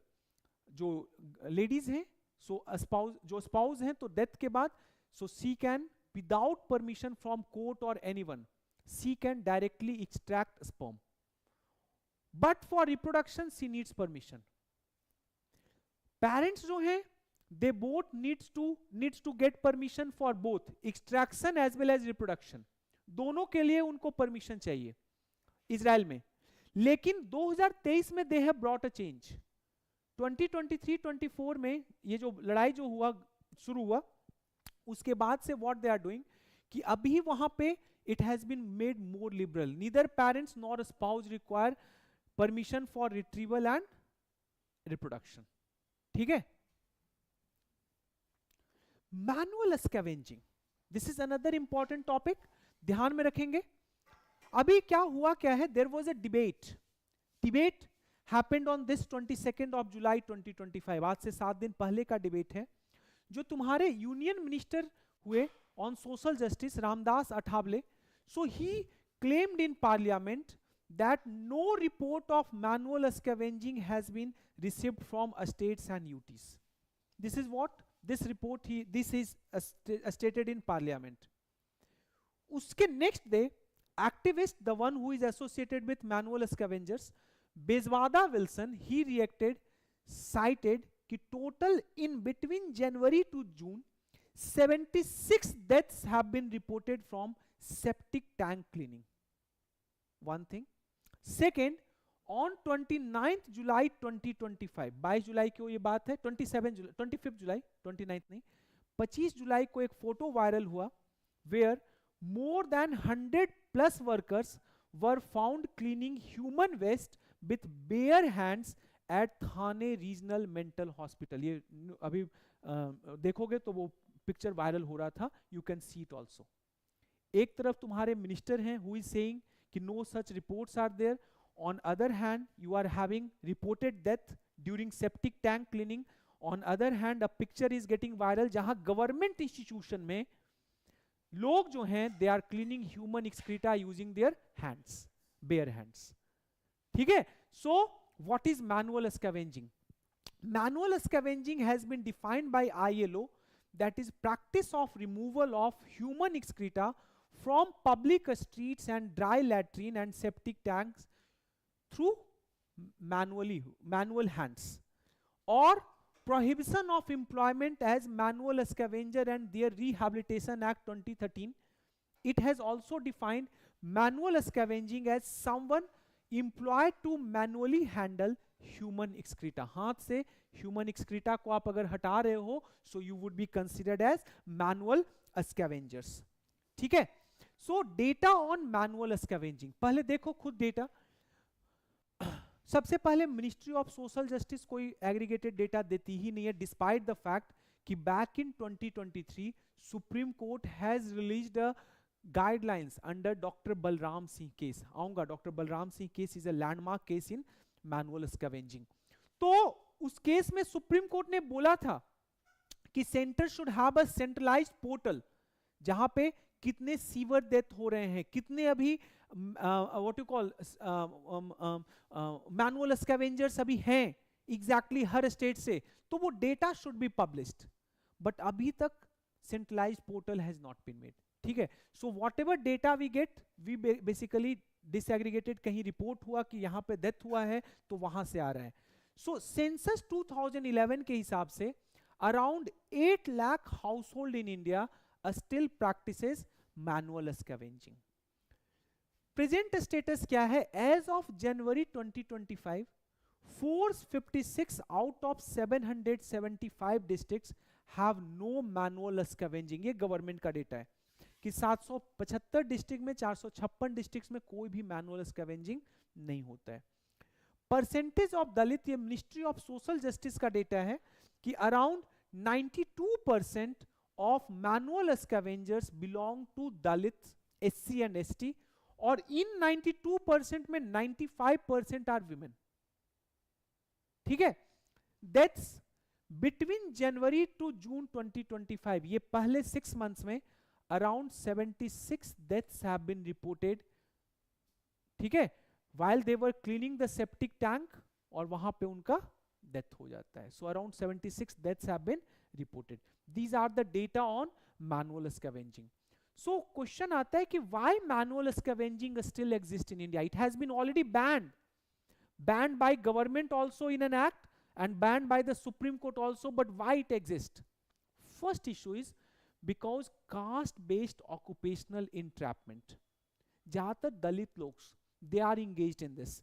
So historically this has been assigned to Dalits. अब हो क्या रहा है कि there is a deep rooted untouchability and social stigma that restrict access to alternate livelihood. इनको alternate livelihood available नहीं होता है. And what exactly happen? This leads to intergenerational entrapment. तुम काम कर रहे हो तो हो सकता है तुम्हारा बच्चा को भी वही काम करना पड़े. Are you getting? Because you are not offered some other alternative livelihood. ठीक है, बोलते हैं ना अभी दिल्ली में एक कास्ट है, तो वहां आप किसी को अगर गाली देना चाहो तो वो कास्ट का नाम ले लो, भंगी. जनरली भंगी लोग बोलते हैं, तो भंगी किसको बुलाया जाता है? Those who do this manual scavenging. ठीक है, तो वहां ये लोग जनरली यूज करते हैं भंगी word, which is a wrong word. ठीक है, ये भी एक्चुअली आप स्टीरियोटाइप को ही प्रमोट कर रहे हैं, है ना. और बाहर अभी किसी को अगर आप भंगी बोल रहे हो तो बेसिकली जो लोग रियल में जो वो काम कर रहे हैं उनको भी डिग्रेड कर रहे हो.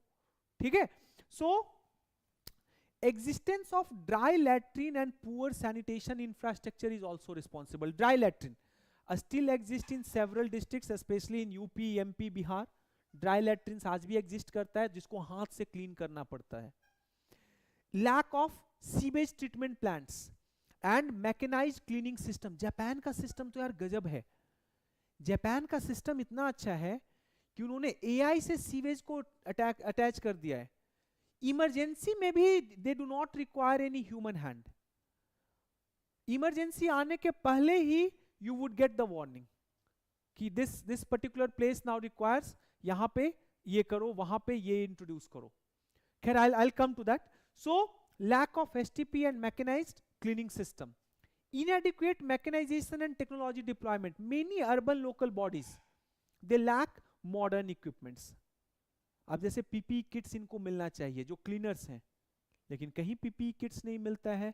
जो उनको ग्लव्स मिलना चाहिए, बूट मिलना चाहिए, those they do not gate. ठीक है, budget allocations these are often underutilized or delayed. पैसा ही नहीं जाएगा तो कैसे मिलेगा. ठीक है, नेक्स्ट इज इकोनॉमिक वल्नरेबिलिटी. अब जो ज्यादातर मैनुअल स्कैवेंजर्स हैं they do not have proper education, they are not having any skills. मुझे आज भी याद है नोएडा में back in 2013-2014 a new system of कूड़ा पिकर्स वर इंट्रोड्यूस. वो गाड़ी आएगा और उठाता था. तो जो पहले के लोग थे, मुझे याद है जो बंदा एक काम करता था, हिज नेम वाज लकी. तो ही टोल्ड मी कि भैया पता नहीं क्या करूंगा, ना मेरे पास कोई स्किल्स है, ना क्या कहते हैं गवर्नमेंट हम लोग को एकोमोडेट कहीं कर रही है। अब पता नहीं, मतलब at least I am earning something, कुछ तो मुझे इस काम से मिल रहा था, अब आगे क्या होगा we do not know. So that is the problem, they are neither having any education nor skills nor any financial support. ठीक है, ऐसे रिहैबिलिटेशन के नाम पे government provide them 40,000 one time money and then 3,000 rupees stipend, लेकिन again paper पे है, बहुत सारे लोग जो हैं they do not get advantage, इतना ज्यादा उसमें इश्यूज है ना। ठीक है, यू नीड टू पहले प्रूव करो कि यू आर मैनुअल स्कैवेंजर। भाई पूरा का पूरा इनफॉर्मल सेक्टर में काम होता है, कैसे प्रूव करोगे यार, है ना। So to transition to other jobs, second is there is already a schemes, rehabilitation schemes like self employment for rehabilitation of manual scavengers, SRMS scheme इसको बोलते हैं, self employment for rehabilitation of manual scavenger. So this is poorly implemented, implementation अच्छा नहीं है, weak implementation of law. Already 2013 act जो बोल रहा था कि manual scavenging should be banned, but still it is happening. भाई तुम ही लॉ बनाए और तुम्हारे ही इंस्टीट्यूशन में manual scavenging is taking place. Government medical colleges में अगर ये हो रहा है तो बताओ, you are basically violating your own law, the law you have made, और वही तुम वायलेट कर रहे हो। अगर एक कॉमन पब्लिक करता तो अभी तक तो उसको अंदर किए हुए रहते, यहां पे कौन करेगा, है ना। So supreme Court directives in doctor Balram Singh case. Next is many states deny the existence of manual scavenging to avoid legal accountability. वो सीधा बोलते हैं कि उनके यहाँ कोई manual scavengers नहीं है। ठीक है, administrative apathy and technological issues, government responses also often claim no report received despite hundreds of death. And जैसे जो डेटा दिया जाता है सफाई कर्मचारी आंदोलन के द्वारा, दैट इज एन एनजीओ, या पीपल लाइक बेजवादा विल्सन, इसको गवर्नमेंट रिफ्यूज कर देती है, they do not accept their reports, who the hell they are to make such reports. अब जितना भी मैनुअल स्कैवेंजर्स हैं उन सब से बेजवादा विल्सन का बहुत अच्छा कनेक्शन है। ठीक है, पूरे ऑल ओवर इंडिया में उन्होंने अपना चेन बना रखा है, तो अगर किसी का डेथ होता है तो that gets reported to him, लेकिन इनका जो भी आइडिया है उसको गवर्नमेंट एक्सेप्ट ही नहीं करती है। ठीक है, next is government initiatives to eradicate manual scavenging. One is Namaste scheme. Namaste scheme separately भी आपसे पूछा जा सकता है, इतना इंपॉर्टेंट स्कीम ये है। ठीक है, नमस्ते स्कीम अर्बन मतलब सॉरी मैनुअल स्कैवेंजिंग का क्वेश्चन जब आएगा तो हो सकता है they may ask you about the pros and cons of Namaste scheme itself, वो खुद ही एक जीएस का एक टॉपिक ही है। ठीक है, ध्यान में इसको रखेंगे। So Namaste scheme basically it is called as national action for mechanized sanitation ecosystem. This is run jointly by both Ministry of Social Justice and Housing and Urban Affairs, MOHUA. So aim इसका क्या है? To mechanize sewer, जितने sewers हैं उनको mechanise करो, and septic tank cleaning across all ULBs, जितने भी urban local bodies हैं सारे जगह सेप्टिक टैंक कैसे क्लीन होगा, बेसिकली मैकेनाइज सिस्टम से होगा। जैसे कि आपने देखा होगा जब सर्च करोगे तो बंदीकूट रोबोट्स हैं, so those robots are used, या वैक्यूम सक्शन जो है उसको यूज किया जाता है सीवर क्लीन करने के लिए। So you can watch their photos also. Bandicoot का तो फोटो हिंदू हमेशा पब्लिश करता है, हर एक साल 2 साल पे आपको दिखेगा वो। ठीक है, सो एम इसका क्या था? To mechanize sewer and septic tank cleaning. Next is Safai Mitra Suraksha challenge. Actually this is an example of competitive and cooperative federalism. क्या इसमें इन्होंने किया है पहले समझो। जितने सिटी जो हैं those who are protecting and providing sanitation safety, so उन सिटीज को they get award cities for best practices in sanitation safety. And first is encourages cities to eliminate manual entry into sewers. जो अभी भी those sewage workers who are entering manually into sewers, तो basically cities को ये encourage करता है कि this practice should be eliminated. Next is it promotes robotic and mechanical cleaning technology. Next is PMS. अभी देखो prohibition of employment as manual scavenger and their rehabilitation act, ये act 2013 का act है। क्या नाम है? Prohibition of employment as manual scavenger. What does it mean? इसका मतलब है you cannot employ someone as manual scavenger. So it prohibits manual scavengers and mandates rehabilitation. ठीक है? So every offense is cognizable and non-bailable. आप यहां अगर in case if you violate it, so offense is cognizable and non-bailable. अब government medical college वाले में किसको भेजा जाए जेल? हाँ, डीन को पकड़ो कि उस मेडिकल हॉस्पिटल का जो चेयरमैन होंगे उनको पकड़ा जाए? किसको पकड़ा जाए? ठीक है, इट इज सेट ना भाई, बोल तो रहा है कि every offence is cognizable and non bailable. Rehabilitation and financial support, SRMS schemes जो है, self employment scheme for rehabilitation of manual scavenger. So अभी बोला तो था कि 40,000 वन टाइम असिस्टेंस दिया जाता है for, and also a skill development training would be given with 3,000 rupees per month stipend. PM Daksh, that is a skill development for sanitation workers, उनका skill development के लिए। ठीक है,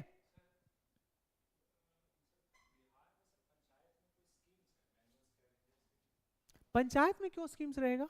ये तो नमस्ते ही होगा, नमस्ते से ही पंचायत को फंड जाता है, लेकिन ये बेसिकली म्यूनिसिपैलिटीज के लिए है।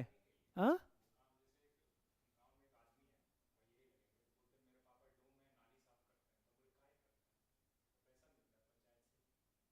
तो नहीं, तो ये पंचायत का स्कीम क्यों होगा?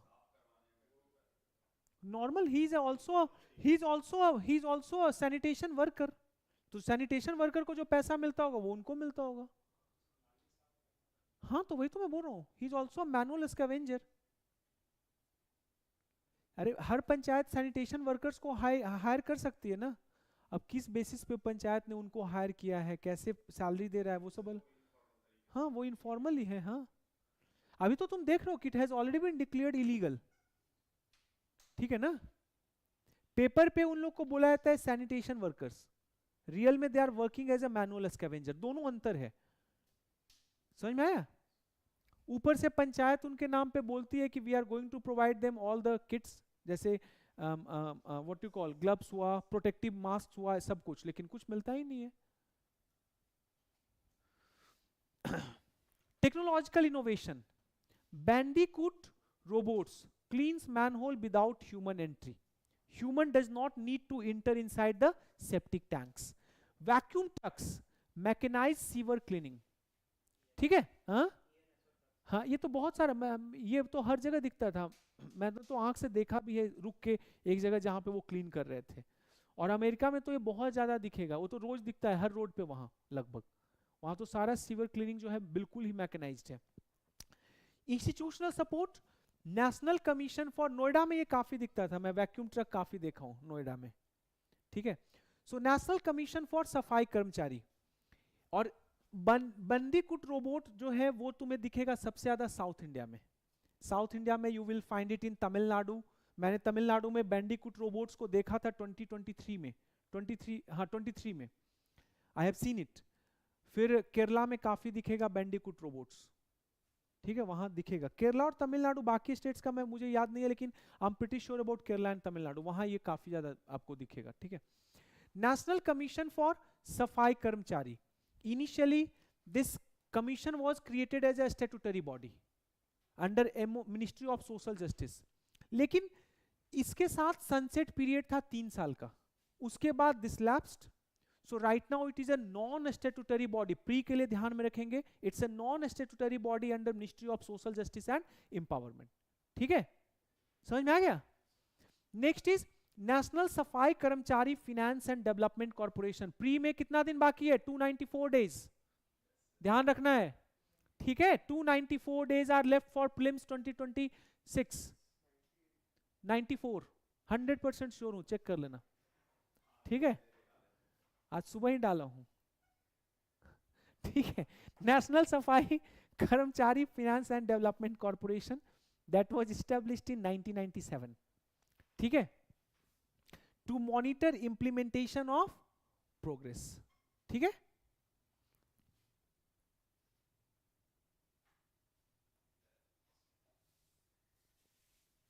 अब आते हैं सुप्रीम कोर्ट जजमेंट जो है, this was very important, doctor Balram Singh versus union of India case 2023, this judgement was very important. क्या इस जजमेंट में है, पहले देखो, comprehensive survey we need to do within 1 year, ये आज नहीं 2023 में सुप्रीम कोर्ट बोला है कि all the states must be doing comprehensive survey to find out manual scavenger across states and union territories. Second is increase compensation from 10 lakh to 30 lakh for sewer death. अगर किसी का सीवर डेथ्स में, yes Ritvik बोल रहा है सर 294 है, ठीक है। सो अगर सीवर डेथ से किसी का डेथ हो जाता है, सो अभी भाई इधर ध्यान दे लो, बाद में ऐड कर लेना, ठीक है। So compensation needs to be increased. आज मॉर्निंग में ही मैं पोस्ट ही किया हूं ये उठते के साथ। अब तो ट्रैक तो गलत फिर किया होगा, हो सकता है कोई दिन ज्यादा ले लिया हो। Next is in case of suffering disabilities compensation to ₹20 lakh, ठीक है। अभी क्या था कि सीवर डेथ में 10 लाख कंपनसेशन है, उसको 30 लाख सुप्रीम कोर्ट ने बलराम सिंह केस में कर दिया। आप government did something very transformational in this particular thing. आपका क्या था कि अगर सीवर में किसी का डेथ होता है so compensation would be 1 crore, ठीक है, और वहां कंपनसेशन 1 करोड़ मिला है। दिल्ली में जो भी सीवर डेथ हुआ during the AAP government, right now I do not know, at that time they used to pay 1 crore rupees. नहीं मरा है दिल्ली में, हाँ तो वो तो मिनिस्ट्री ऑफ सोशल जस्टिस ने बोला, आप गवर्नमेंट तो उस समय बोला था कि मरे हैं, चेक्स मिला है, वो तो सारा पिक्चर है, उसका प्रूफ है। So this fund would be managed by NALSA. Next is development of a centralized portal to maintain data on sewer death. You need to have a, कब बोला है, 2023 में बोला है, but still there is no centralized portal. आज भी अपने पास एक सेंट्रलाइज्ड पोर्टल नहीं है where you can report sewer death. कितने सारे सीवर वर्कर्स हैं वो सब कहीं नहीं मेंशन्ड है, so that is another problem, ठीक है। वे फॉरवर्ड, सबसे पहला वे फॉरवर्ड तो है भाई कि अपने ही इंस्टीट्यूशन को पहले सिखाओ कि ये नहीं करो यार। A strict enforcement of law, proper implementation of prohibition of employment as manual scavenger and their rehabilitation act. Second, treat sewer death as culpable homicide. Supreme court Balram Singh case में ही बोला है कि इट्स अ कल्पेबल होमिसाइड और उसके तरीके से उसको treat करना है, but it is not being done. Next, ensure compensation of, अभी भी सारे states they are not giving 30 lakh rupees compensation. तो जो सुप्रीम कोर्ट बोला एटलीस्ट उतना तो एग्री करो। अब होता क्या है कि जो उनकी फैमिली है जिनका सीवर में डेथ हुआ, तो they are not that much educated, उनको अगर 5 लाख भी मिल गया तो वो कभी सुप्रीम कोर्ट नहीं जाएंगे। अगर वो सुप्रीम कोर्ट जाएंगे तो उनको तो 130 लाख मिलना ही मिलना है, ठीक है। Next is complete mechanization, equip all urban local bodies with robotic cleaners. जितने भी अर्बन लोकल बॉडीज हैं वहां पे इंट्रोड्यूस रोबोटिक क्लियर्स, बंदीकूट ये सब जैसे हैं उसको इंट्रोड्यूस कीजिए। सक्शन पंप्स को लाइए। Scale up technologies like bandicoot robot, vacuum trucks, ये सब को और बढ़ाना है। Rehabilitation, expand PM Daksh and SRMS जो स्कीम्स है उसको और एक्सपैंड करो, so that you provide a skill training to those workers. Real में तो रिहैबिलिटेशन ही ना सबसे अच्छा सोल्यूशन है। Capital subsidies for self-employment in case if they want to do something, तो provide them capital subsidies। मान लो छोटा सा एक दुकान ही खोलना चाह रहे हैं, go for it, है ना। Link workers to MG Narega and urban employment schemes. This is also one of the way through which rehabilitation can be done, ठीक है। Health and safety measures, those who are already working as a sanitation worker उनके लिए monthly health checkup camps organize करो, है ना। Then provide them PPE kits, coverage through health insurance. ऐसे आयुष्मान भारत में वो कवर्ड है, यहां पे मैंने इसलिए लिखा क्योंकि we need to further integrate more. अभी है क्या कि जब आप डेटा ही आप नहीं एक्सेप्ट कर रहे हो तो how you would ensure the coverage, ठीक है। सबसे पहले तो ये तो एक्सेप्ट करो कि कितने मैनुअल स्कैवेंजर्स हैं। So these are the steps that are needed. उसके अलावा data transparency and accountability, supreme court already Balram Singh case में बोला है कि make a national portal. So national portal को जल्दी से लाइए so that we can track each of the sewer death, each of the compensation status, जिनका डेथ हुआ है उनको कंपनसेशन मिला है कि नहीं मिला है, and then what rehabilitative measures are being taken by government, ठीक है।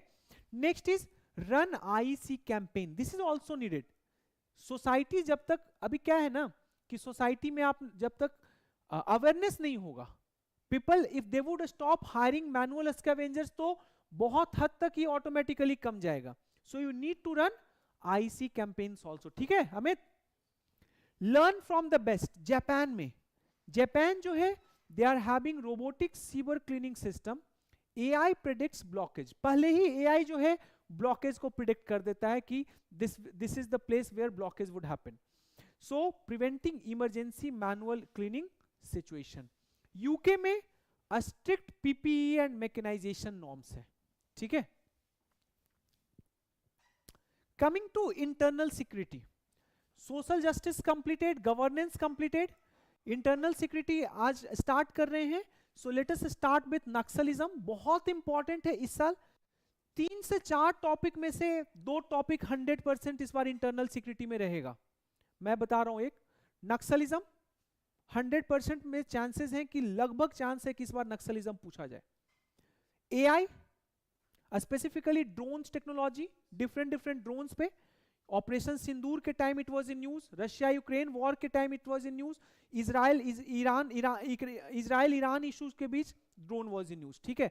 So drones, cyber technology and national security strategy, ये 4 में से 200% है कि रहना ही रहना है इस बार एग्जाम में। 4 क्वेश्चन जो आएंगे तो उसमें से ये 2 पक्का है कि इस बार आने वाला है, ठीक है। तो अच्छे से कर लीजिए मेंस के लिए। So Naxalism, a specific operation named as mission Sankalp, mission Sankalp जो है गवर्नमेंट ऑफ इंडिया के द्वारा लॉन्च किया गया था, began on April 21-25 with an aim to end the 6th decade of LWE in the country. India का टारगेट है कि we should get rid of LWE by which year? पक्का? Good, हाँ मार्च 2026, ठीक है।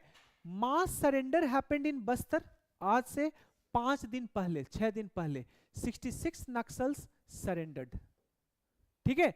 And then Bijapur encounter happened in February 2025, 31 Naxals killed in a targeted operation, ठीक है। So these are the important events related to Naxalism. So issue of Naxalism in India, Naxalism remains one of the most important internal security threat. तुमको पता होना चाहिए कि Manmohan Singh back in 2012 considered it as the gravest threat India is facing, even more harmful than means Jammu and Kashmir insurgency, Jammu and Kashmir terrorism and northeastern insurgency, ठीक है। So issue of Naxalism, so geographical spread of Naxalism, अभी generally government of India uses a term called red corridor, जहां जहां Naxals prevalent है उनके लिए red corridors are used. So basically these are the core affected states, लेकिन अब बहुत कम गया है, इसमें सबसे ज्यादा अभी भी छत्तीसगढ़ में है, छत्तीसगढ़, झारखंड, उड़ीसा, बिहार। अब बिहार का ज्यादातर डिस्ट्रिक्ट बाहर आ चुका है, ठीक है, लेकिन अभी भी रेड कॉरिडोर का पार्ट है। गया वाला पार्ट जो है वही गया कैमूर वाला जो है, थोड़ा सासाराम वाला जो पार्ट है यही। गया में स्पेसिफिकली एक पार्ट है इस्लामपुर, ठीक है, वहां पर Maharashtra, Andhra Pradesh, Telangana, west Bengal, MP and Kerala में इट्स स्पोराडिक, केरला में जो है वो स्पोराडिक है। Next is as of 2025 there is a clear trend towards decline of Naxalism. What you would find, affected district देखोगे पहले कितना था 126 डिस्ट्रिक्ट्स इन 2010, आज जो है वो लेस देन 20 है, ठीक है। Violent incidents has also come down, 2010 में नियरली 1936 वायलेंट इंसिडेंट था, that come down to 374 in 2024, and casualties has also come down, that have also declined sharply. What is the root cause behind Naxalism? Yes, Imamganj block, Islampur मैंने बोला ना, Imamganj block, हाँ, लेकिन इमामगंज ज्यादा है, ठीक है, इमामगंज पूरा फॉरेस्टेड एरिया है, तो इमामगंज। सो रूट कॉज हमेशा याद रखो, रूट कॉज इज जल, जंगल, जमीन, ये तीन चीज को, ये पूरा का पूरा जो फाइट है, it is for three things. जल, जल is important as a, it is an important resource for tribal.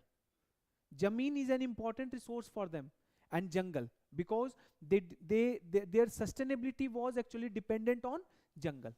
इसको और अच्छे से पढ़ाऊंगा इंटरनल सिक्योरिटी जब पढ़ाऊंगा. सो अभी बस ये समझो जल, जंगल, जमीन एंड बेसिक रीजन समझिए क्या क्या है.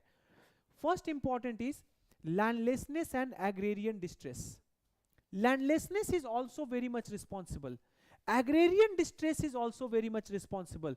एंड उसके पीछे क्या कारण है? Basically we fail to implement land reforms. जब GS3 पढ़ाऊंगा तो वहां पे लैंड रिफॉर्म्स 2 स्टेजेस में हम लोग करेंगे. First stage that was before 1990s, उसका क्या स्टेटस है? That was a separate land reform, वो अलग था. एंड आफ्टर 1990 जो लैंड रिफॉर्म्स हो रहे हैं दैट आर कंप्लीटली डिफरेंट. ठीक है, वो अलग है. ये लैंड रिफॉर्म का ऑब्जेक्टिव अलग है आफ्टर 1990s, और बिफोर 1990 जो लैंड रिफॉर्म था उसका ऑब्जेक्टिव अलग था. ठीक है, will try to understand. So first problem क्या है? We have failed to implement land reforms. Consequently क्या हुआ?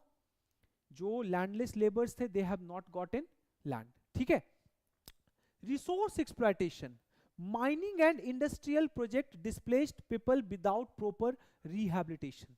नियामगिरी हिल्स का एग्जाम्पल लो, हसदेव एलिफेंट रिजर्व का एग्जाम्पल लो.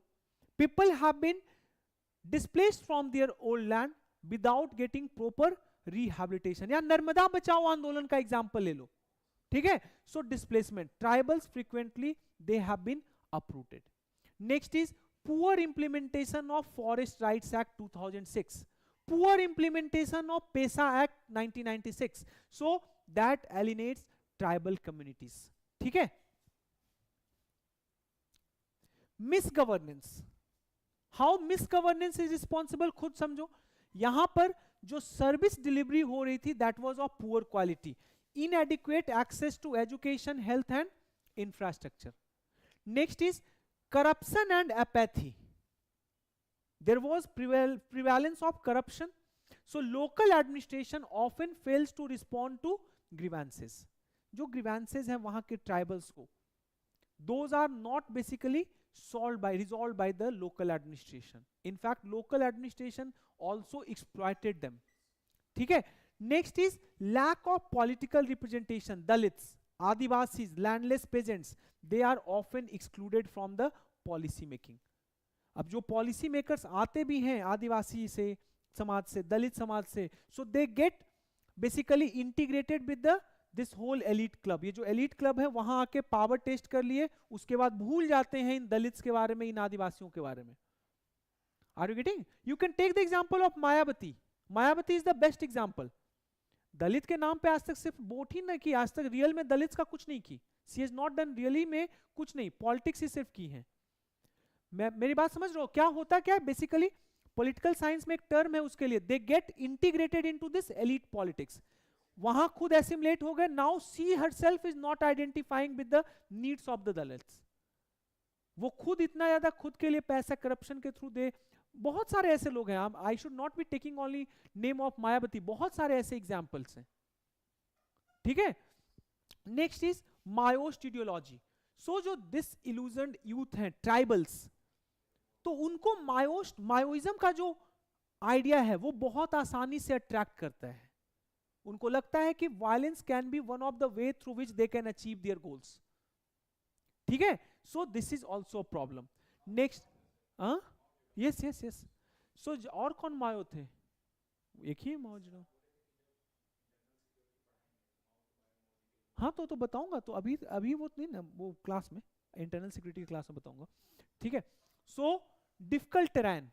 अभी वहां पे तुम्हें समझना होगा डिस्टिंक्शन बिटवीन मार्क्सिज्म से लेनिनिज्म में कैसे ट्रांसफर हुआ है, लेनिनिज्म से, वो इंटरनल सिक्योरिटी में पढ़ाऊंगा पूरा. ठीक है, difficult terrain, forested and hilly regions provide cover for guerrilla warfare. देखोगे जहां जहां रेड कॉरिडोर है generally those are forested regions. ठीक है, नेक्स्ट इज कनेक्टिविटी गैप्स. अब जो एरियाज हैं those are in hinterland, those are peripheral areas, they are not connected to proper roads, they are not connected to telecommunication, digital connectivity बिल्कुल zero है, financial inclusion उन लोगों का बिल्कुल नहीं है. Are you getting? So these are the other factors. what are the steps that have been taken by the government? And government has taken multi-pronged strategy. Government सिर्फ और सिर्फ हार्ड पावर का ही यूज नहीं किया है, government is using a hybrid of hard and soft power, दोनों का use हो रहा है. सो सबसे इंपॉर्टेंट इसमें है operation green hunt. It was launched back in 2009, 2009 में लॉन्च किया गया था as a coordinated offensive using CRPF, commando battalion for resolute actions, COBRA and state police forces, तीनों मिलके they were basically fighting against them. Next is Samadhan Doctrine. Samadhan Doctrine, it has been given by MHA and it's a strategic framework emphasizing smart leadership, aggressive strategy, motivation and training, actionable intelligence, dashboard based key performance indicator, harnessing technology, action plan for each theater and ultimately no access to financing. किसी भी हालत में Naxals को कोई भी financing नहीं होने देना है. ठीक है. डिप्लॉयमेंट ऑफ स्पेशलाइज्ड फोर्स, अभी बताया COBRA battalions have been employed in different regions. तुम्हारे बिहार में भी दिखेंगे, गया में कोबरा बहुत ज्यादा आपको मिलेगा. Reason is Naxals. Greyhound, they are the elite anti Naxal force who are used in Andhra Pradesh. ठीक है. नेक्स्ट इज बस्तरिया बटालियन, ये आपको छत्तीसगढ़ में सबसे ज्यादा मिलेगा. Recruits from tribal areas of Chhattisgarh. Actually हुआ था कि they were previously appointing SPO, special police officers. तो SPO was declared illegal and unconstitutional by supreme Court. So बाद में एसपीओ को छत्तीसगढ़ ने रिप्लेस किया through Bastariya battalion. Aim was to hire the local people of Bastar who are aware of who are aware of the areas, who are aware of the society, so then the government would be able to fight against the Naxals. ठीक है, ये M था उस समय छत्तीसगढ़. ठीक है, बाद में इसको व्हाट यू कॉल एमएचए भी इसको फंडिंग किया. ठीक है. एक्चुअली हुआ क्या था कि वहां पे पहले स्पेशल पुलिस ऑफिसर्स को ये किया जाता था and they were hired only at like monthly stipend of 8,000 rupees, 10,000 rupees. So कुछ एसपीओज का डेथ हुआ and then there were certain atrocities that were reported by the common tribal against SPOs कि उनको एक्सप्लॉइट करते हैं. So supreme Court declared them unconstitutional. सारे SPOs से हथियार लिए गए and then they form Bastariya battalion. इसका एम था कि we will be only recruit local people because they are aware of the whole area, they are aware of the dialects, they understand the cultural sensitivity of that region, so then the government would be able to fight against them. ठीक है. fortified police station, 2014 में मात्र 66 police stations were fortified. by 2024 it has reached to 612 in those areas. unified command strategies, central and state forces के बीच proper coordination. National Policy and Action Plan, this was the development initiative. This was launched back in 2015. It focuses on security, it focuses on development and protection of tribal rights. Second is road connectivity projects under PM Gram Sadak Yojana. So phase 2, now they are actually improving access in remote LWE areas. अब वहां पे पक्का road बन रहा है bitumen वाला. ठीक है. So that is done. Next is Universal Service Obligation Fund. Now the name has changed. Name has been changed to Digital Bharat Nidhi. So using this fund, now more and more mobile towers are being installed in those LWE affected districts. ठीक है, to improve communication. और government क्या initiative ले रही है? Eklavya model residential school के बारे में सुने होंगे.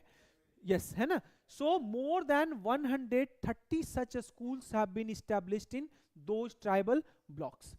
MG Narega and Skill India, employment generation and skill development in affected area.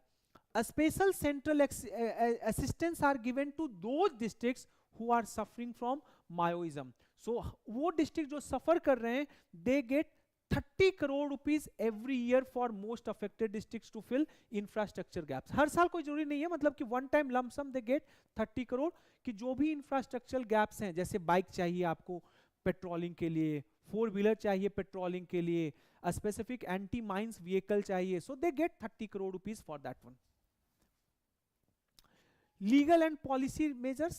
UAPA has already placed complete ban on all those Naxalites organizations. जितने भी Naxals organizations हैं, they have been banned by UAPA. ठीक है? Forest Rights Act. This empowered tribal communities and ग्राम सभा. Forest rights act को तो separately पढ़ाऊंगा, बहुत इंपॉर्टेंट है. From GS2 as well as GS3 दोनों के लिए इंपॉर्टेंट है forest rights act. Security related expenditure schemes, reimburses states for counter LWE operation. ठीक है? So basically they reimburse state for, अगर कोई भी वो counter left wing extremism operations carry कर रहे हैं तो उसके लिए they get some kind of support from the central government. Poona Margam scheme. Poona Margam जो है it's a Gondi word. Gondi word का मतलब है new path. So this has been initiated by Chhattisgarh. Those Naxals who are surrendering, अगर वो सरेंडर करेंगे so they would be rehabilitated. Chhattisgarh government have done that, offers financial aid. उनको जो रिहैबिलिटेट करेंगे उनको फिनेंशियल एड दिया जाएगा. They would be given a skill training and social reintegration for surrendered Naxals. तो ये याद रखना है, बहुत इंपॉर्टेंट स्कीम है. छत्तीसगढ़ गवर्नमेंट का स्कीम है, but they are also getting support from centre also.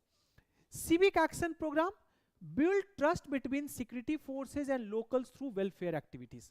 Trust building करो. मेरा एक फ्रेंड है, तो अमित ये सब जानता होगा, कभी मैं बताया हूँ. ही इज राइट नाउ, मतलब CISF में असिस्टेंट कमांडेंट है. वो UPSC का एग्जाम होता है तो उसके थ्रू गया है, CAPF के थ्रू. सो अभी तो he is right now posted in Amarnath. Amarnath में सिक्योरिटी इंचार्ज वही है. सो पहले वो था छत्तीसगढ़ में. तो वो हमेशा मेरे से जब बात करता था तो this is what he would discuss कि कैसे कैसे गवर्नमेंट का डिफरेंट डिफरेंट स्कीम्स है, how to build the trust between common people. हर लगभग 6 डेज 7 डेज पे वो स्कूल में जाता था, वहाँ बच्चों के साथ इंटरेक्शन करता था. उनके लिए कुछ गिफ्ट स्कूल से मतलब गवर्नमेंट के द्वारा भेजे जाते थे. कभी फूड पैकेट्स गए, जैसे कि समोसा और रसगुल्ला का फूड पैकेट्स वहाँ चला गया, something like this. Are you getting? So what should be done? Targeted security operations. Go for intelligence based offensive with minimum collateral damage. ऐसे ही फोर्सेस को मत भेजो. Go for intelligence based offensive. आप use करो UAV का, कहां कहां पे उनका मूवमेंट हो रहा है.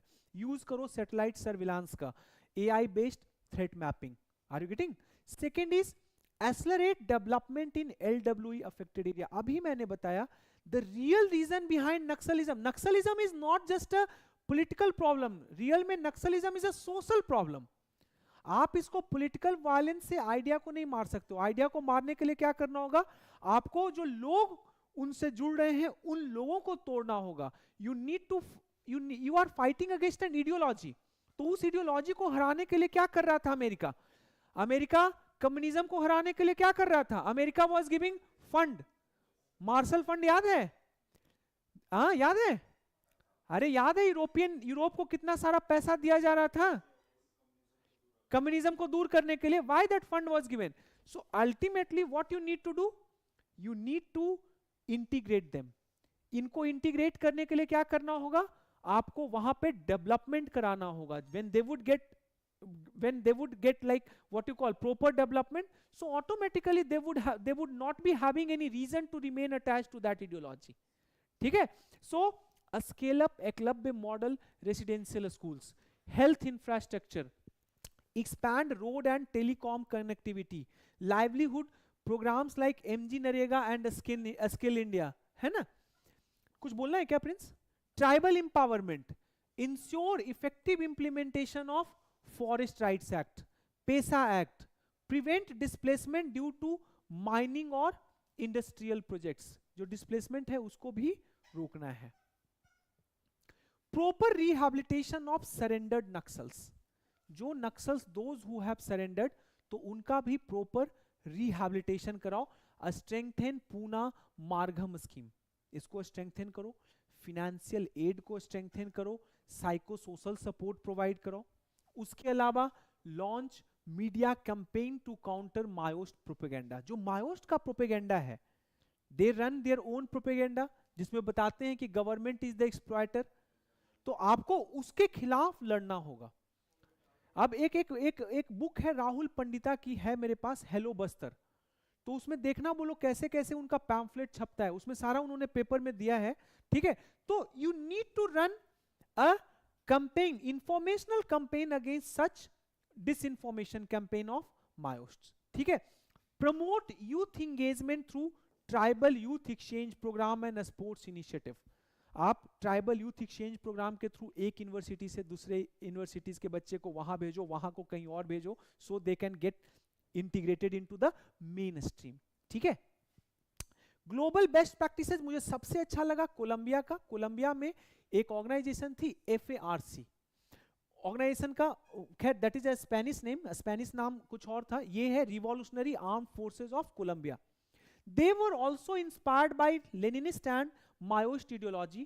तो यहाँ पे government went for peace accords, उनके साथ साइन की, they all have surrendered their arms and now peace is prevailing in that country. Second is Philippines. Philippines का मॉडल बहुत अच्छा था। They went for community based counter insurgency. इन्होंने क्या किया पहले समझो, जो लोकल कम्युनिटीज था उसको हायर किया, they hired the local communities to counter the new people's army. New people army वहां का, जैसे इंडिया में CPI है, कम्युनिस्ट पार्टी ऑफ इंडिया, तो उस तरीके का वहां का मायोस्ट पार्टीज थी, armed wing of the communist party of Philippines. उसको काउंटर करने के लिए लोकल कम्युनिटीज वर हायर्ड, जो वो बोल रहे थे उसका counter information they were giving, and consequently this is how they won over this armed wing new people's army. कोई दिक्कत यहां तक क्लियर है? तो आज यहीं तक।